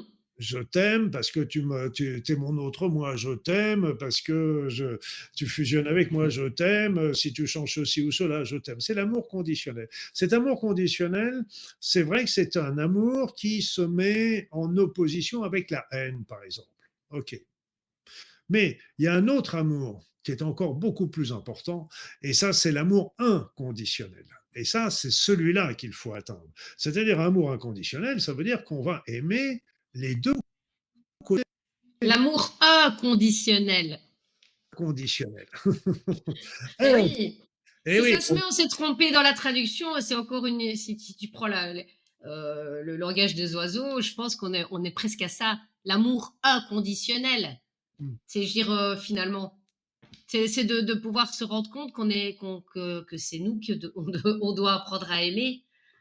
eh ben C'est oui. l'entièreté de nous qu'on doit pouvoir apprendre à aimer. Mais ce qu'il faut bien comprendre, c'est que, je pense, hein, c'est mon opinion personnelle, je pense que l'amour inconditionnel n'est pas trop de ce monde. Mmh. Donc, il n'est pas trop de ce monde parce qu'on est dans un monde de dualité. Réalité, oui. Donc, mais ça n'empêche, il est plus du monde céleste qui est un monde d'unité. Mais ça n'empêche qu'il faut que nous y tendions. Et c'est ça qui est très important. Il faut y tendre parce que il faut aimer. Et moi, je vois ça, par exemple, ça m'a donné un sujet de réflexion. C'est que, par exemple, moi, je fais des soins énergétiques et je travaille aussi sur les actions occultes qui peuvent être lancées, etc. Et, et là, dans aucun soin que je fais, je suis dans la bagarre. Jamais, Mmh. jamais, jamais. Même quand il y a des incorporations, etc., je ne suis jamais dans la bagarre. Je suis toujours dans les énergies d'amour, de transmutation ou d'envoi dans la lumière. Donc, quand on est là, on est au-dessus de la mêlée. C'est ça. Et si par contre, je rentrais dans la bagarre contre un sort, contre une entité ou chose comme ça veut dire que je me placerais à son niveau pour aller la bagarrer. Si bien que ce de bagarre, je ne suis pas sûr que ce serait moi qui gagnerais. Exactement. Il y en a des costauds. Et donc, je suis au-dessus, là, je reste en dehors de la mêlée. Et les énergies négatives, qu'est-ce qui va, je dis souvent, je donne l'exemple du feu, on n'éteint pas le feu avec le feu. On éteint le feu avec de l'eau. Et si on veut éliminer les énergies négatives, les pensées négatives, les actions négatives, c'est justement en donnant, en travaillant avec l'amour, parce que c'est ça Mmh. qui va qui va être le plus efficace pour éteindre ce genre d'incendie. Et nous, ça nous place au-dessus, là, pour le coup. Et, et là, ça permet encore de ne plus être dans une notion de combat. Mmh. Et c'est très important. Et surtout, on refait l'unité. Parce que on n'a pas, là encore, la part d'ombre, la part de lumière, on est en train de les renouer parce que un univers, notre univers qui serait que fait que de lumière, ce n'est pas possible. C'est ça. Donc, un autre univers fait que d'ombre, ce n'est pas possible. Il y aura toujours de l'ombre dans la lumière et il y aura toujours de la lumière dans l'ombre. Et donc, ce qu'il faut, la solution, c'est trouver Mmh. l'équilibre entre les deux. C'est tout. Et donc, ça recrée l'unité. Et je pense, là aujourd'hui, je pense sincèrement que si nous vivons aujourd'hui dans la dualité, c'est pour nous apprendre à refaire notre unité et non pas à sortir du combat. Ouais, voilà. Et l'unité est au-dessus de l'amour. De l'amour, qu'est-ce qu'il peut y avoir au-dessus de l'amour inconditionnel? Voilà une question qui est bonne. Et là, et là, je vais te raconter une histoire qui m'est arrivée alors que je faisais un soin, une formation en soins énergétiques et je faisais un soin collectif et j'ai été interroger l'enfant intérieur du Et à ma grande surprise, quand j'ai été interroger cet enfant intérieur, cet être intérieur, appelez ça comme on veut, et il est arrivé aussitôt, alors que c'est pas aussi rapide d'habitude. Mais ça prend quelques secondes, une petite minute, mais voilà. Et là, il est arrivé aussitôt et il m'a crié dans les oreilles, c'était résonné dans ma tête comme c'est pas possible, et il m'a crié, mais l'amour, il n'y a pas que ça dans la vie. Mmh. Moi, à cette époque-là, pour moi, l'amour, c'était le nec plus ultra. Si on était dans l'amour, c'était merveilleux. On pouvait pas, qu'est-ce qu'il pouvait. Et là, je suis reparti, mais j'étais comme sonné, comme si j'avais reçu un coup de poing, un uppercut au menton. Je suis parti, je suis reculé un peu, et puis je suis revenu le voir en lui disant, mais qu'est-ce qu'il peut y avoir de mieux que l'amour? Et il m'a répondu du tac au tac, La la, joie. la vacuité. Ah, bah oui, tiens, ah oui, tiens. La vacuité. J'ai dit, waouh! Waouh! Alors la vacuité, pour faire simple, parce que bon, il y a beaucoup d'explications sur la vacuité qui prennent des livres et là, bobo tête. Moi, je dirais que la vacuité, c'est simplement d'être sans attente et sans jugement. On prend les événements comme ils viennent et, et peu importe. Et pour moi, le divin est vacuité. C'est-à-dire qu'il est le tout, qu'il est le rien. Il est tout et rien à la fois. Et il nous attend toujours dans la vacuité, c'est-à-dire qu'il nous attend sans attente et sans jugement. Et il nous prend toujours comme on est, un peu comme l'enfant l'ado qui a claqué la porte à ses parents et qui un beau jour décide de rentrer. Eh bien, ses parents vont pas lui faire une remontrance. Ils vont commencer par l'accueillir les bras ouverts en lui faisant plein de bisous, en étant très heureux qu'il soit revenu. Voilà, bah c'est un peu la même chose avec le divin. Et c'est pour ça qu'il y a beaucoup de personnes qui ont peur de retourner au divin, de se faire taper sur les doigts parce qu'ils ont claqué la porte du domicile familial. Et c'est pas ça, c'est pas vrai. Dieu, Alors, moi, c'est oui. l'amour inconditionnel, c'est Oui, justement, donc la crainte, quand on parle de crainte, il y a deux sortes de crainte. Moi, je me souviens qu'à l'époque, bon, j'ai eu une petite expérience à l'époque chez Témoin de Jéhovah. Je parle de ça il y a très très longtemps. Mes parents étaient chez Témoin de Jéhovah, donc j'avais cette part de spiritualité quand même qui était fort présente. Et on parlait de deux sortes de crainte. En fait, il y a la crainte morbide et puis la crainte, le respect. Et je veux dire, et là, il y a une différence, en fait. Moi, on doit avoir du respect pour nos parents. C'est le respect, mais c'est pas une crainte morbide. Pourtant, ils sont là pour nous, nous pénaliser ou nous punir s'il faut nous punir ou nous réprimander parce que c'est dans la bienveillance et parce que c'est justement pour faire en sorte que l'arbre pousse droit. On va mettre des tuteurs, on va mettre le petit élastique, on va remettre un petit, et en fait, l'arbre qui aurait été peut-être complètement tordu si on n'avait rien fait du tout, et ben grâce à ça, il va prendre le départ de sa vie, il va être bien stable et partir en flèche. Et puis alors après, ben, quand il sera parti, on détache les brides. C'est ce que je disais, on enlève les barrières, on leur enlève leur déni. Il n'y a plus besoin de tout ça pour les rediriger en fait. Tout se fait naturellement parce que il a pris comment dire, le bon départ. On lui a donné des petites directions à suivre et puis après il part. Il a pris l'habitude quoi. Oui, sauf que, sauf que je vais me faire l'avocat du Ah mais diable. non mais oui, c'est très bien. Ouais, parce que tout ça, c'est bien, c'est important. De toute façon, tous nos parents, les vrais parents, les bons parents, éduquent leurs enfants au mieux en fonction de leurs propres croyances. Exactement, ça tout à fait. Et là encore, il ne faut pas leur en vouloir parce que s'ils nous ont éduqués en disant fais attention, hein, le monde, les gens sont méchants, hein, donc fais attention. Oui, ils croient protéger leur enfant Exactement. avec ça, ils croient faire le mieux. Et puis souvent, ils répètent aussi les croyances générales qu'on leur a déjà inculquées, que la société leur a inculquées et qu'ils inculquent à leur tour pour nous. Donc tout ça, c'est là encore pas de, faut pas avoir de grief contre ses parents en ce sens. Mhm. On les a choisis et on les a choisis parce que justement ils avaient ces croyances, etc. Justement pour que nous nous en émancipions, émancipions de certaines. Il y en a qui sont bonnes. Faut pas tout jeter. Faut pas jeter le bébé avec l'eau du bain. Mais il y en a d'autres. Justement. Ils nous ont pas forcément toujours poussé droit. Oui, c'est vrai, c'est vrai. Non, t'as raison de le souligner. C'est vrai que c'est avec les croyances et les bases qu'on a, et puis on n'a pas à se culpabiliser. C'est vrai qu'on fait avec et comme tu dis, si nos enfants nous ont choisis. Alors, tu sais, je prends mon exemple de maman. Alors, j'ai beaucoup de gens qui me connaissent, et il y en a qui parfois disent, oui, mais toi, Anne, t'es un peu trop libre avec tes enfants, et tu leur laisses tout faire, alors je leur laisse pas tout faire. Je dirais, mais je leur laisse énormément de liberté, effectivement. Et je les rends le plus vite possible autonomes. Alors pourquoi? Parce que ben, je me dis que c'est toujours un cadeau de rendre quelqu'un d'autonome, mais je suis là. Je suis là. S'il tombe, je suis là. Mais moi, le but, c'est pas de les rendre, comment dire, dépendants de moi, parce qu'en fait, c'est pas un prolongement de moi. Eux, moi, ce que je préfère, en fait, c'est de leur dire, vous n'êtes pas un poids pour maman. Maman, elle évolue, elle fait ce qu'elle veut. C'est pas parce qu'elle a eu ses enfants qu'elle ne va pas faire ses expériences, bouger, grandir. Et c'est vrai que vous avez choisi, donc vous vivez les expériences de maman par la force des choses. Hein, parce que bon, j'ai quand même expérimenté la colocation avec mes 3 enfants chez une amie. Donc ça a été quand même un peu chaud. J'ai eu des enfants qui ont accepté ça complètement et en me disant bah, qu'ils étaient habitués à ce qu'ils savaient que maman était quand même capable de gérer. Si elle se trompait, elle était capable de reprendre, tomber sur ses pattes.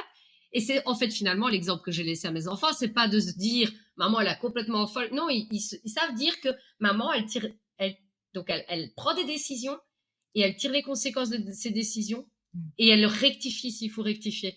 Donc au final on leur donne des expériences de vie qui pourraient. Il y a certains qui me diraient oui mais t'es pas protectrice du tout, toi t'es pas une maman poule, etc.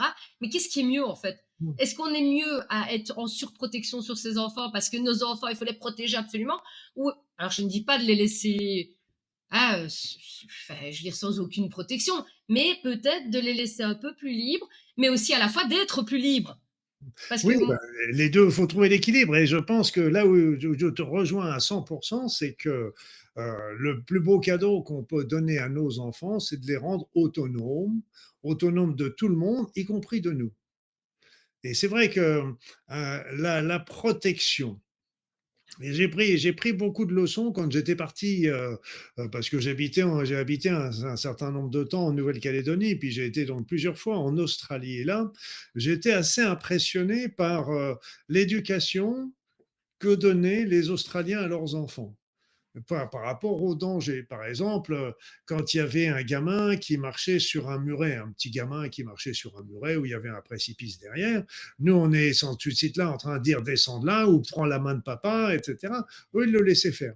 Il y en avait une maman comme ça, la gamine, elle devait avoir 7 et 8 ans, il y avait une cascade qui devait bien faire une bonne vingtaine de mètres de haut. La gamine est montée sur les pierres, elle s'est mise au bord de la cascade, elle s'est assise au bord de la cascade et la maman en bas dit tiens, fais un coucou à maman, elle va prendre une photo.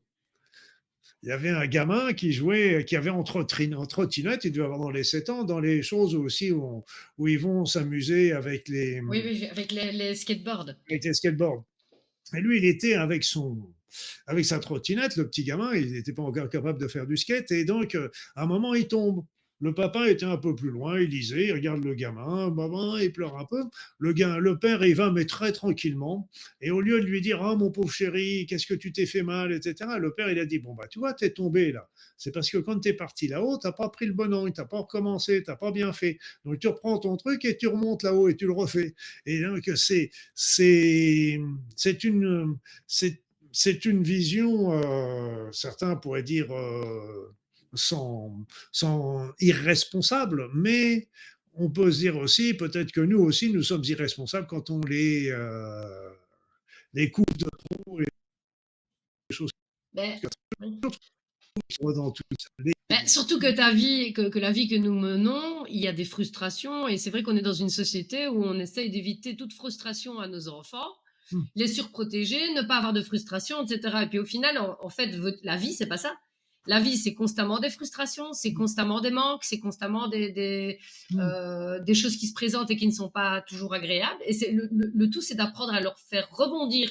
Que cette situation qui se présente à eux soit une situation qui n'ait pas d'incidence sur qui ne les bouleverse pas de manière profonde. Parce que ben, c'est ça en fait, c'est que tout doit être en surface, on ne doit pas être profondément atteint, on doit essayer d'être atteint rien qu'en surface pour rester stable et pour être ancré. Oui, oui. Tu me rappelles un truc comme ça, qui me motive depuis que je suis tout gamin. Me demande Mmh. pas d'où j'ai tiré ça, mais depuis tout gamin, depuis, je devais avoir 6-7 ans quand je me rappelle encore penser à ça. Je ne sais pas où j'ai tiré cette pensée-là.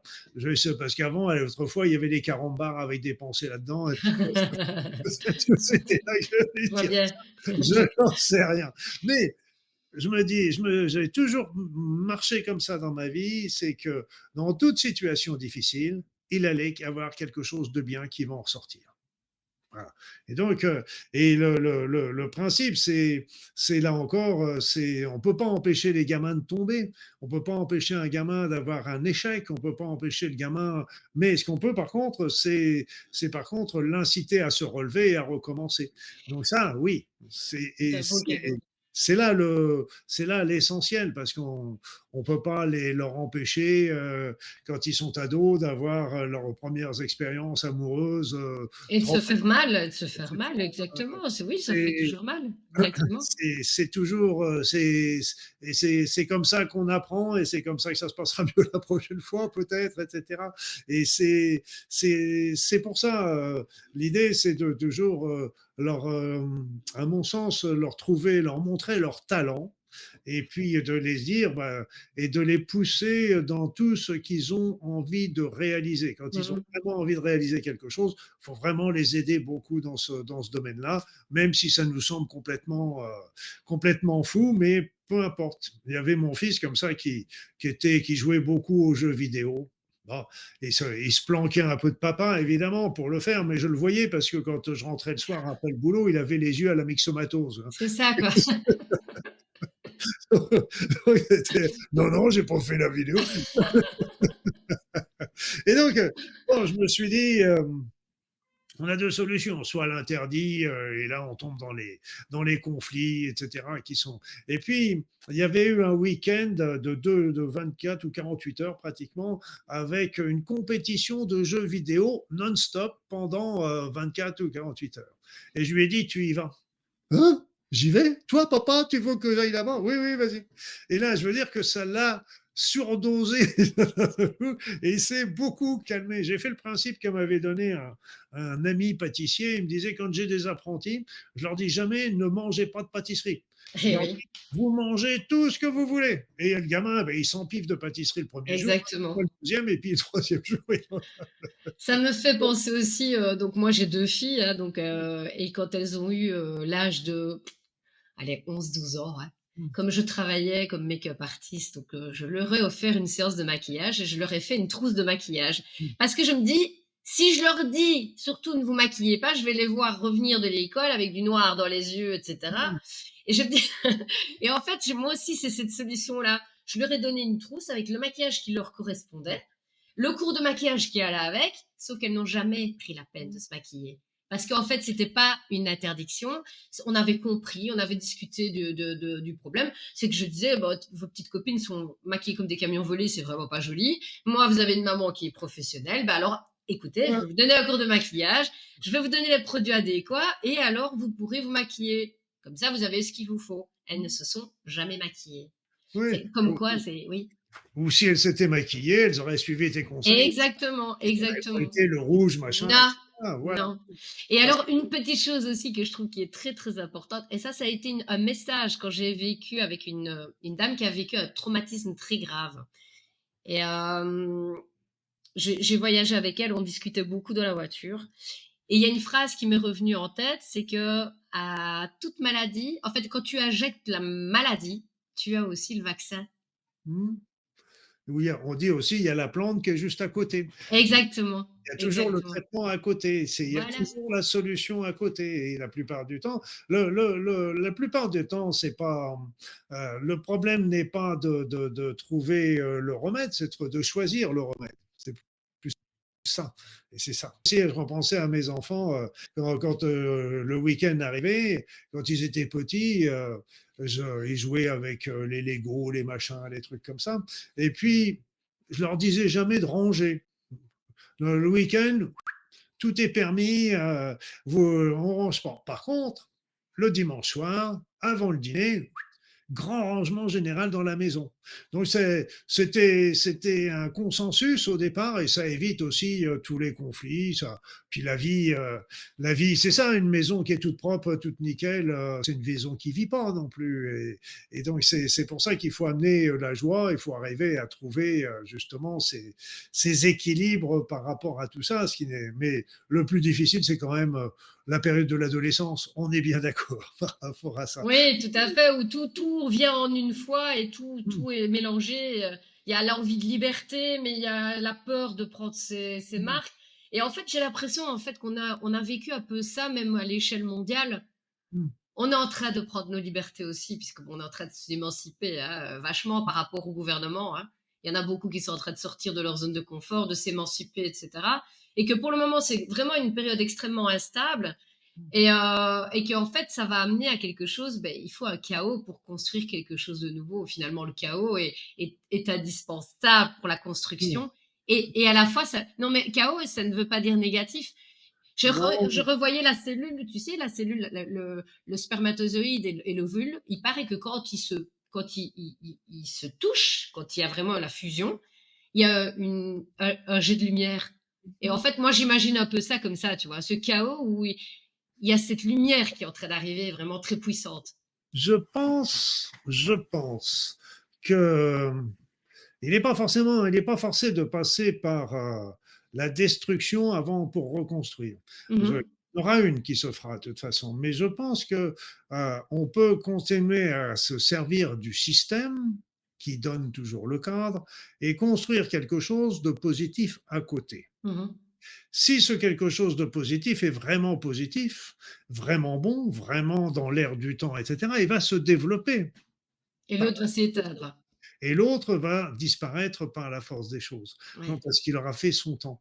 Et c'est pour ça que là encore, c'est pas tellement de regarder, de détruire ce qui est, c'est plutôt de trouver des choses pour construire le monde nouveau. C'est ça qui est important. Mhm. Faut pas s'acharner à vouloir détruire parce que les systèmes sont tellement bien coincés, soutenus les uns les autres, engrainés les uns les autres, que c'est le pot de terre contre le pot de fer. Mhm. Donc, par contre, de créer quelque chose de novateur, quelque chose de positif, quelque chose de beau, qui se développe, et surtout si c'est quelque chose qui est fait dans la notion de pacifiquement, on n'est plus là encore, on est dans le conflit.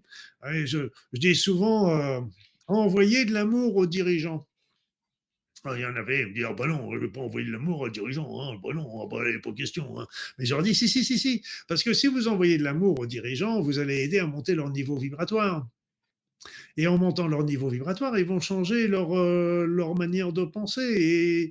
Et ainsi, peut-être qu'ils vont pouvoir faire des lois qui seront plus utiles pour l'ensemble de la population et qui seront plus harmonieuses et qui tiendront compte des gens, de tous ces millions de personnes qui sont au-dessous du seuil de pauvreté en France, etc. Donc ça, c'est aussi important parce que je leur dis, mais si on envoie tous de l'amour au président Macron aujourd'hui, bon, est-ce que vous croyez que le président Macron va nous envoyer la police parce qu'on lui a envoyé de l'amour? Non, ça ne sera pas. Ça sera Qu'est-ce trop que vous voulez? compliqué. On Il ne peut sait pas, rien faire. on va pas vous accuser parce que vous avez, il y a une loi en ce moment qui risque de sortir où il sera interdit de dire des méchancetés. Même en privé. Même sous ton toit, tu ne pourras plus dire ce que tu veux. On les dira tout seul dans la salle de bain. C'est ça, quoi. Non, S'ils ont, mais oui, il n'y a si pas eu tu... de micro de posé. Oui, La parano, la parano. c'est Non, ça. mais je veux dire, inversement, si on envoie de l'amour, mais ce qu'il faut bien comprendre, c'est que cette puissance de l'amour peut être aussi extrêmement perturbatrice pour les personnes. Je ne parle pas de Macron, je ne me permettrai pas de juger cet homme, mais pour les personnes qui sont dans la négativité. Et donc, d'envoyer de l'amour. Et la plupart des délinquants, en fait, sont des gens qui sont criants De de manque. manque d'amour, oui. Et on leur dit, va-t'en en prison, tu vas voir, tu vas développer ton amour là-bas. Et Ouais, génial. Mais j'ai un bel exemple par rapport à ça. Quand il y a eu, je me suis séparée à un moment donné, mon ex-mari, c'était vraiment la guerre, la guerre, la guerre, la guerre. Et plus on était en guerre, plus ça montait crescendo, évidemment, il n'y avait rien qui allait, jusqu'au jour où ma fille même est partie, elle a été rejointe son père parce qu'il y avait un conflit de loyauté, c'était très compliqué. Et j'ai une avocate qui m'a dit, vous savez, ce conflit de loyauté, c'est quand ça ira mieux avec le père qu'elle reviendra. Alors comment ça pouvait aller mieux avec le père? C'était juste pas possible. Je veux dire, moi, j'étais dans le combat, mais complètement continuellement. Et un jour, je ne sais pas pourquoi, je lui ai écrit une lettre en le remerciant. en le remerciant d'avoir fait tout pour que je devienne la femme que je suis. Et qu'au final, on avait énormément de chance parce que nos enfants avaient deux parents tellement différents, avec un papa qui était dans la matérialité, qui avait une belle maison, une belle voiture. Et puis il y avait une maman qui était complètement folle dingo, qui vivait sa vie, qui profitait des instants, etc. Et en fait, quand il a reçu le message, il m'a pas répondu tout de suite. Alors que d'habitude, c'était du tac au tac. Hein. Ça durait parfois pendant des jours où on se répondait tac, tac, tac, tac, tac, tac, tac, tac, tout en plus haut. Et là, pas de réponse. Et je lui avais et un jour, je reçois un courrier et là, il me dit: «Dis, tu sais, à propos, hein, on se dispute quand même depuis», je crois que ça faisait 5 ou 6 ans qu'on était au tribunal, hein, donc c'était quand même très long, hein. Et alors, tu sais, les juges, ils doivent se moquer de nous et les avocats doivent se moquer de nous aussi, puis nous pompent de l'argent et tout. On devrait essayer de s'entendre. Et à ce moment-là, je me dis: «Mais j'ai le choix, hein. Soit je dis je suis prodéo, alors tu iras te faire voir, mon grand. Moi, je ne paye pas mon avocat, donc si tu veux, ben, on ira en guerre. Ou alors, je retourne à la situation en lui disant, oh, mais quelle belle idée tu as eue. Franchement, c'est génial. Bah oui, t'as raison. Franchement, je trouve que tu as pris une belle initiative, alors que ça faisait des mois et des années que je demandais pour qu'on ait la paix. Et au final, il a eu cette impression que ça venait de lui. Et en venant de lui, eh ben, tout s'est apaisé. Et je t'avoue, ma fille est revenue. Donc, comme quoi, ça a été gagnant pour moi de mettre de l'eau dans mon vin et d'envoyer de l'amour, en réfléchissant peut-être un peu plus intelligemment et en se disant que cet amour, ben, à la limite, ça allait me revenir d'une manière ou d'une autre. C'est ce qui s'est passé. Oui, et puis il y a des situations dans lesquelles il faut tourner la page. Et c'est pour ça aussi que Exactement. la notion du pardon est important aussi parce que autrement on se retrouve bloqué pendant des années une mésentente, sur une discorde, sur un conflit, mais on va pas, on peut retrouver, on va se bloquer, on va rester bloqué comme ça combien de temps? Et c'est pour ça que la notion du pardon, est souvent mal comprise en ce sens qu'on présente souvent le pardon. Je te pardonne, ça voudrait dire pour certains que l'autre avait raison et que nous avions tort. Et ça, c'est pas ça du tout. C'est que la plupart du temps, c'est de se dire, OK, toi, tu avais ton opinion, moi, j'avais la mienne. Maintenant, je te pardonne et je te laisse avec ton opinion parce que j'ai envie de continuer ma vie, tout simplement. Et ça, c'est important parce que c'est libérateur et d'un seul coup, on peut reprendre notre cheminement. Alors c'est vrai que le pardon, c'est facile à dire, et je dirais un petit mot pour des pardons qui sont très difficiles à réaliser. Je parle aux personnes qui les incestent, aux viols, aux gens qui ont subi des agressions, etc. Il y a des choses qui sont, je dirais, très très difficiles à pardonner, et je comprends fort bien. Sauf que la personne revit et revit sans arrêt l'acte Mm. de viol, d'inceste, etc. C'est comme si l'acte se renouvelait d'une manière permanente, et ça les détruit leur vie. Et c'est pour ça que je suis toujours scandalisé quand j'entends parler des viols et des choses comme ça, parce que pour que le mec va prendre son plaisir pendant sa petite minute, et puis ça va casser la vie d'une personne complètement. Et c'est incroyable ça. Mais il y a une possibilité qui vaut ce qu'elle vaut, hein. Mais ça m'a fait réfléchir. C'était parce que j'aime bien relire les textes sacrés. Moi, je suis plus dans les religions, je suis plutôt dans la spiritualité, mais j'aime bien lire les textes sacrés, et j'ai relu les évangiles. Les évangiles sont extrêmement intéressants euh, par, euh, par tous les exemples concrets qu'ils donnent et qu'on peut lire entre les lignes. Par Mhm. exemple, Jésus, quand il était en train de mourir sur la croix, Jésus a dit, Père, pardonnez-leur parce qu'ils ne savent pas ce qu'ils font. Il n'a pas dit je leur pardonne de m'avoir crucifié et fait souffrir, etc. Il a dit Père, pardonnez-leur parce qu'ils ne savent pas ce qu'ils font. Et en fait, il y a des éléments comme ça, si on essaye, si on a si on reste sur le même niveau que le violeur, l'incestueux, etc., on est dans la souffrance, le Oui. trauma, etc.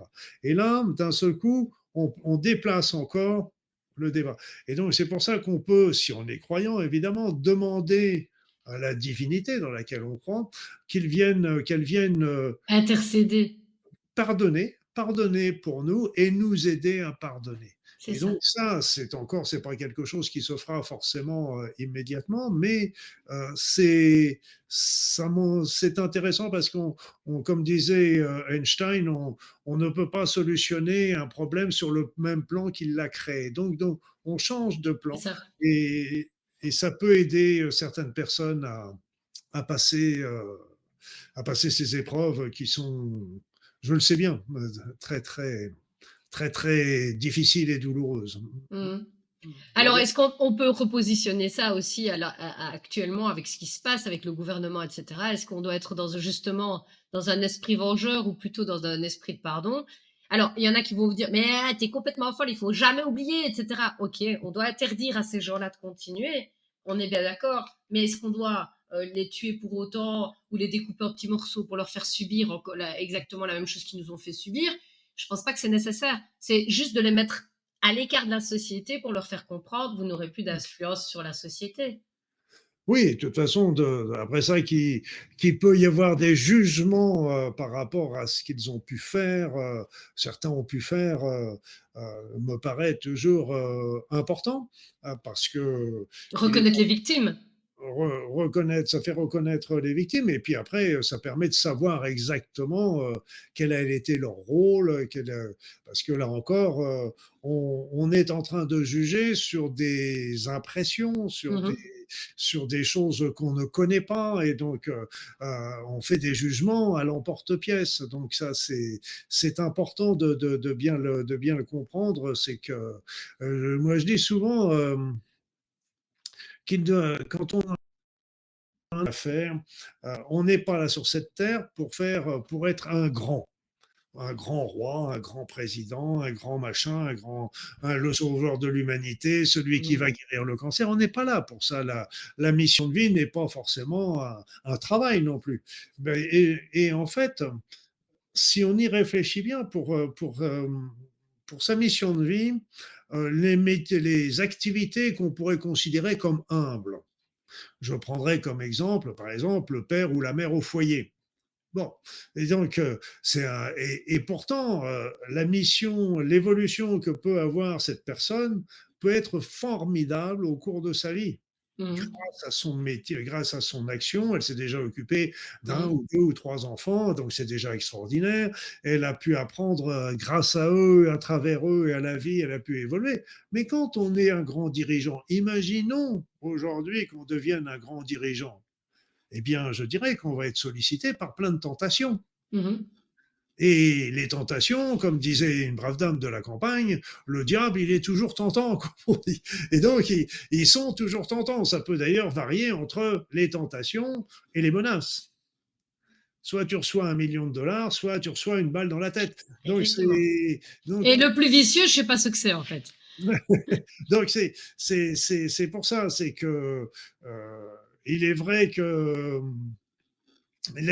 qu'il y ait des personnes qui aient à répondre de leurs actes dans le futur, ça me paraît logique. Mais d'agir dans la haine n'a jamais été une solution parce que nous retombons exactement au même niveau que, Que que ces êtres. Et donc, donc on prend de la hauteur et on va faire le nécessaire pour que ce soit jugé d'une manière équitable, voilà. plus comme ça aurait dû être fait. Eux, ils auraient dû agir, c'est leur montrer en fait l'exemple. Oui, ben, il y a des personnes qui ont pu agir parce que ils avaient reçu des mauvaises informations, des mauvaises choses comme ça. Exactement, C'est exactement. c'est pour ça qu'il faut être, faut pas. Et puis c'est toujours facile de dire après ce qu'on aurait dû faire avant, etc. Et c'est là encore, c'est le passé. Donc, que c'est pas pour autant qu'il faut l'effacer par rapport Non. à ce qu'ils ont fait, mais pour nous, c'est notre passé, et donc il faut aussi arriver, c'est plutôt de s'occuper de ce qui se passe dans le présent. Et Dieu sait que, moi je vois tous ces milliards qu'on envoie pour faire la guerre, et si on utilisait ces milliards pour faire la paix, on y serait certainement arrivé depuis longtemps. Oui, Mais on aurait de l'eau en Afrique, on aurait peut-être facilité la vie, effectivement, ouais, oui. On met nos priorités où on veut, hein, finalement. Ben, bien sûr, et on met la priorité qui entame toujours la discorde et la zizanie. Par exemple, l'immigration, qui est un problème important.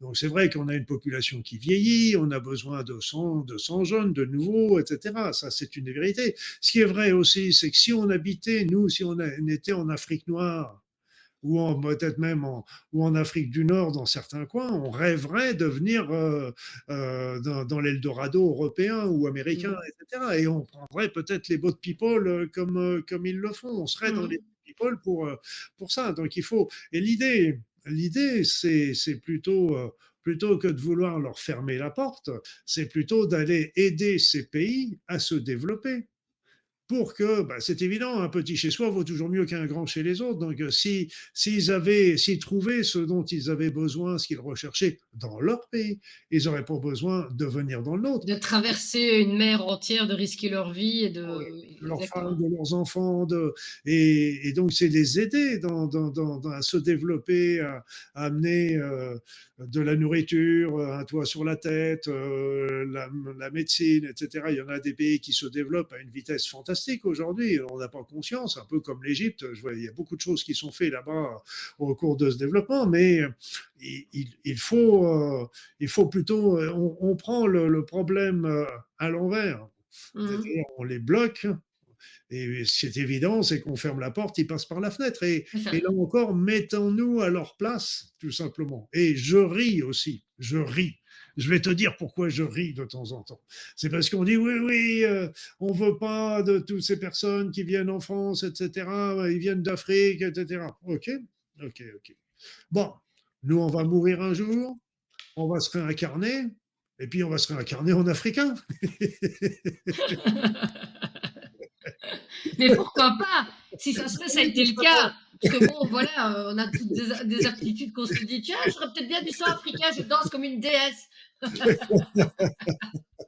C'est pour ça, c'est que Oui, quand on regarde encore le chemin un petit peu plus au large, je veux mais si dire, ça se fait, oui, on a fait plein d'expériences, moi je sais que je oui, suis tout à remonté fait. dans des vies antérieures où j'ai vécu en Asie, où j'ai vécu dans le Pacifique, j'ai vécu dans des endroits en Amérique du Sud, des choses comme ça. Donc on vit dans différentes populations Mmh mh. Mmh. et c'est pour ça, il faut y réfléchir à deux fois avant. Ouais. Bah, on est tous en fait liés à une cellule qui est christique et qui vient de la même source, hein, de toute manière, hein, au départ. On Oui, vient puis tous de la même source, donc et sans monter si loin, tu sais, regarde un petit peu en Europe le nombre de mélanges qu'il y a pu y avoir au niveau des populations, hein. Je veux dire, exactement. d'être français Colonisation. aujourd'hui, qu'est-ce que ça veut dire? Bon, qu'est-ce que ça veut dire? Qui n'a pas un minimum de sang étranger dans ses veines? Exactement. Et puis, c'est la vie, hein, c'est comme ça. Et donc, Mmh. Non, non, mais oui, tout à fait, non, exactement. le problème plutôt, c'est quand on se retrouve avec des immigrants et avec des ghettos. Avec des ghettos, et le deuxième problème, à mon sens, c'est que de venir dans un pays d'accueil, c'est bien, mais il faut en respecter les règles. C'est important. C'est pas pour recréer dans le pays d'accueil ce qu'ils ont fait dans leur pays d'origine. Mmh. Ça, Oui, mais c'est, le gouvernement participe en les mettant, comme tu dis, dans des ghettos. Donc en bah fait, oui, le gouvernement participe à ça, à ce qu'ils vivent entre eux en autarcie, donc il faut leur propre magasin, et cetera. Donc si en fait on les avait mis peut-être, beh, à côté du voisin ou dans ma rue ou même si je suis dans un beau quartier, bah, peu importe. Mais si on avait fait plic-ploc, ils se seraient tous intégrés plus facilement, que là ils n'ont même pas d'efforts à faire, ils n'ont pas besoin de changer bah comment bien dire, sûr. leur vocabulaire, ils parlent dans leur langue, mais ils ont tous leurs amis qui sont là et qui parlent la même langue. Donc au final, on les laisse en autarcie et c'est peut-être justement le gouvernement qui participe Bah, il à cette faut, peine. L'important, c'est d'arriver à les disperser, Exactement. non pas Ouais. leur interdire de se regrouper, parce que c'est normal aussi qu'ils se regroupent Non, non, de non. Mais temps en temps pour des manifestations, pour des cérémonies et des choses comme ça. C'est une évidence. Il n'y a jamais d'interdit. Mais il est important qu'ils se soient noyés. Moi, j'habitais dans un exactement. quartier en Paris où c'était un patchwork Et c'est de riche en personnes plus. venues d'un peu partout, mais il n'y avait pas une Il n'y avait pas une origine, il y avait plein d'origines différentes. Et c'était joyeux, c'était positif, Oui. et c'était génial.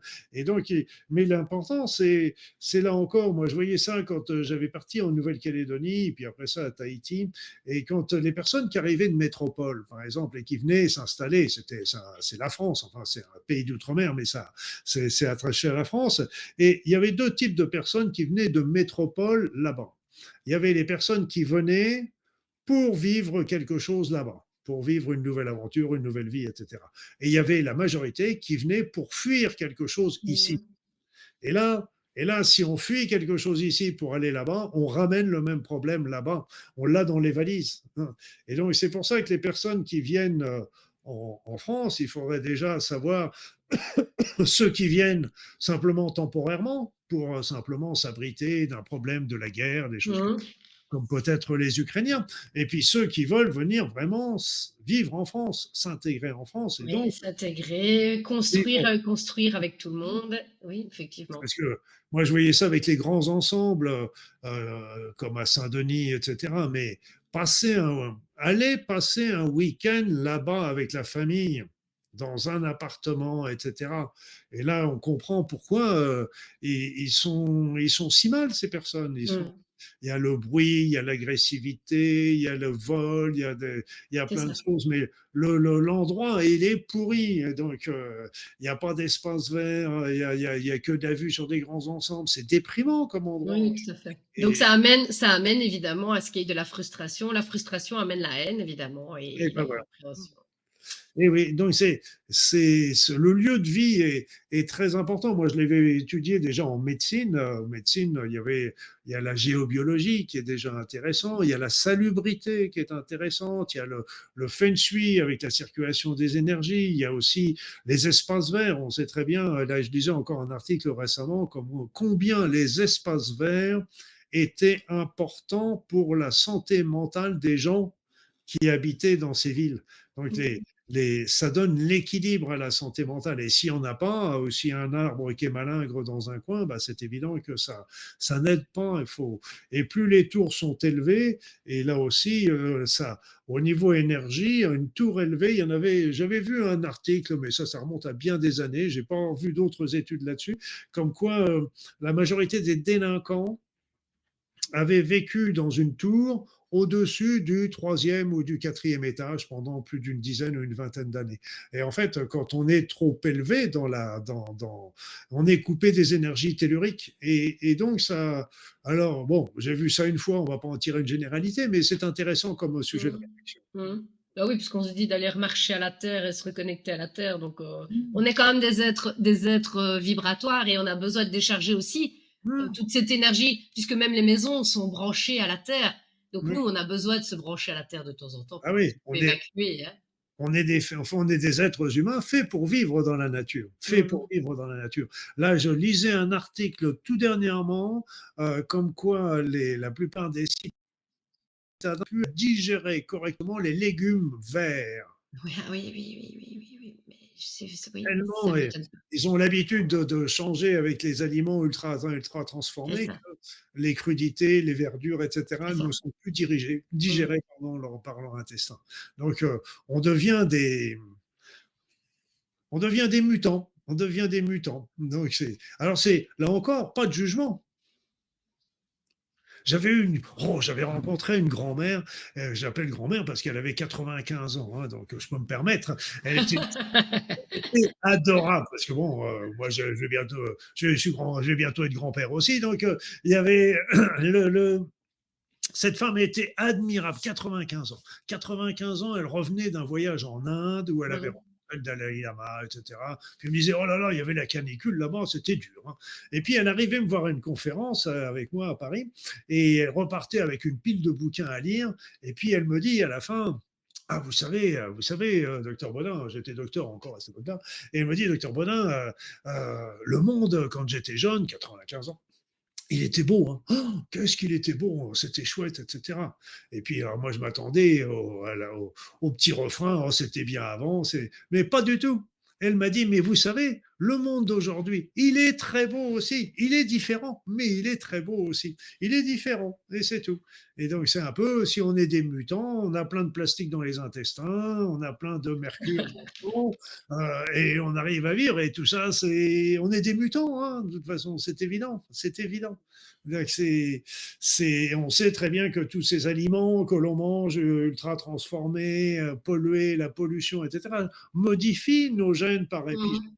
On le sait très bien. Donc c'est Ouais. comme ça. C'est ni bien ni mal. C'est une évolution. Et moi, je vois ça avec. Je pense qu'il y a de temps en temps des clins d'œil que nous ferme, que nous. C'est une réflexion. Hein, je n'ai pas je n'ai pas je dis pas que c'est la vérité, Non, mais oui, oui. moi, je m'aperçois par exemple la pilule. Oui. La pilule. La pilule a été un outil de libération de la femme.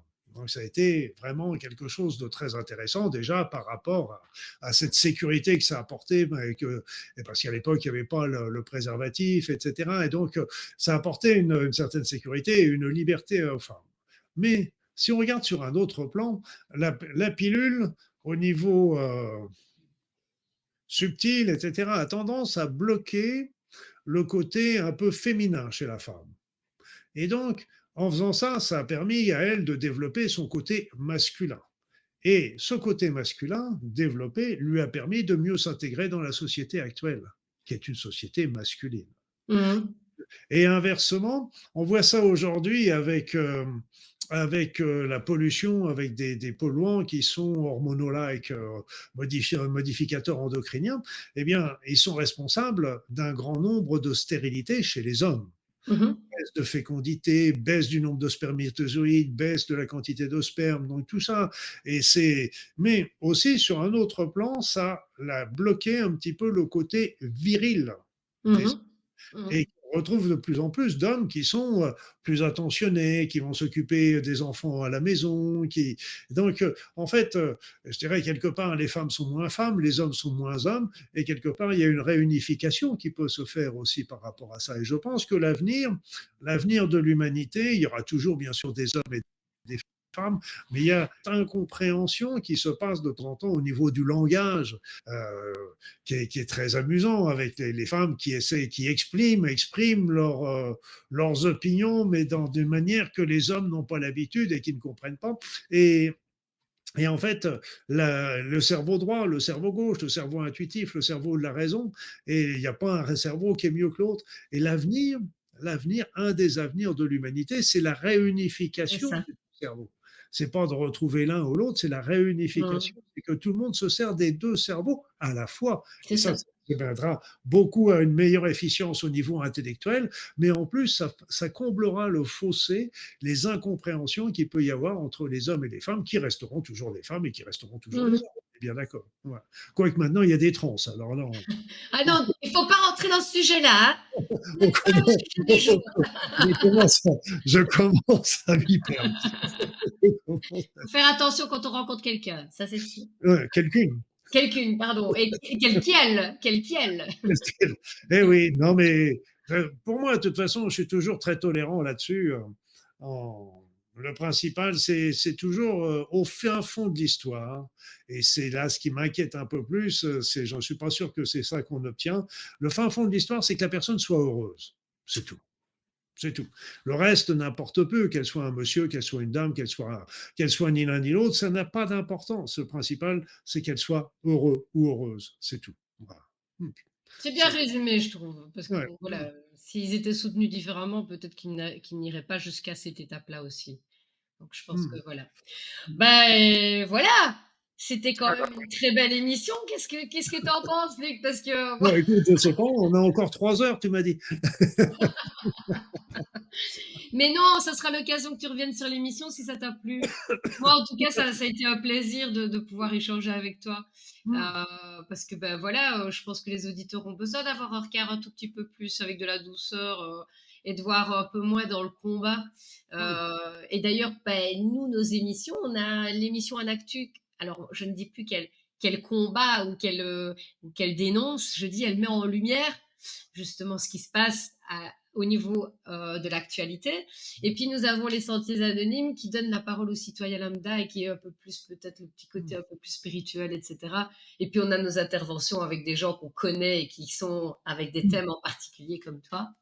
Donc voilà, c'était vraiment un plaisir de pouvoir échanger. Je pense que c'est porteur, c'est d'apporter un peu plus d'amour dans ce monde de brut, euh, parce que ben, c'est la clé de tout, c'est quand même l'amour avec un grand A. Oui, puis ce qu'il faut bien comprendre, c'est que je suis très au fait de l'actualité, des dessous de l'actualité, des dessous, des dessous, des dessous de l'actualité. Donc, je ne suis pas le Bézinours en train de dire je vis dans Voilà, le meilleur des mondes et qu'on est dans un système qui est absolument merveilleux et qui ne veut que notre bonheur. J'ai tout à fait bien conscience de tout ça et des dangers que peut représenter tout ce qu'on est en train de vivre. Et il y en a un où je suis très, très pessimiste, c'est sur l'IA, par exemple. oui, tout à fait. Ça, Oui, je suis très, très inquiet par rapport à elle. Mais bon, ça, c'est encore autre chose. Donc, mais ce qu'il faut savoir, c'est il faut s'informer. La connaissance est importante, mais il faut aussi essayer toujours de trouver les solutions à titre individuel et à titre collectif. Et je terminerai là-dessus pour pas en prendre encore trois quarts d'heure, c'est que qu'est-ce qui nous est demandé à nous personnellement? Qu'est-ce qui nous est demandé à nous?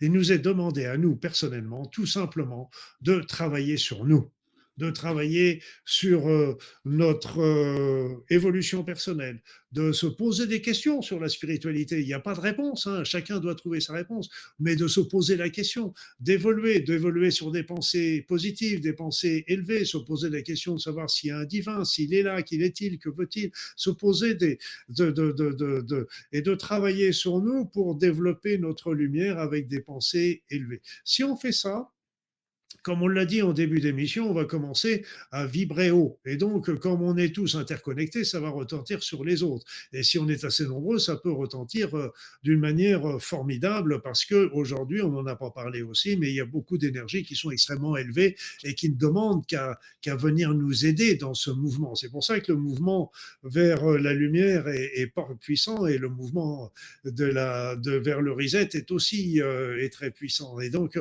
c'est à nous, personnellement, dans tout ça, il nous est demandé simplement de travailler sur nous, de ne pas essayer de convaincre les autres. S'ils ne veulent pas être convaincus, ce n'est pas c'est la ça. peine de passer votre temps là-dessus, vous le perdez. Travaillez sur vous. Et puis, par contre, s'il y a des choses dans lesquelles vous n'êtes pas d'accord, c'est pas parce qu'on est dans l'amour qu'on n'a pas on n'a pas le droit de dire non. Je dirais Exactement. même qu'on a même le devoir de le dire non parce qu'il faut rester dans notre intégrité. Ça nous semble pas juste, ça nous semble pas bien, ça nous semble péjoratif, etc. On a le droit de dire non. On a le droit d'aller manifester pacifiquement. On a le droit de bouger. Et il faut même, mais je dirais que c'est même quelque chose qui est indispensable. Et si vous écoutez votre cœur, il va vous dire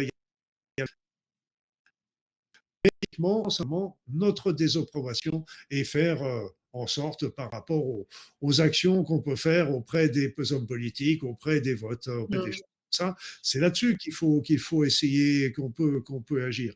Mais d'abord, travailler sur nous. Inutile d'aller convaincre les personnes qui ne sont pas prêtes à le faire. Par contre, de discuter avec des personnes qui sont dans le même mouvement, c'est toujours très agréable.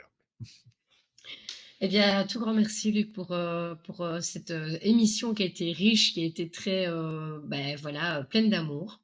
Donc, on souhaite à tout le monde de pouvoir se retrouver, de pouvoir travailler sur son introspection et effectivement être dans l'unité avec soi-même. Déjà, si on s'aime soi-même, on aimera les autres d'office. Donc, c'est déjà de réapprendre à s'aimer pour pouvoir aimer l'autre. Merci beaucoup, Luc. Merci beaucoup pour cette émission. Merci Anne et merci à tous de m'avoir écouté jusqu'au bout.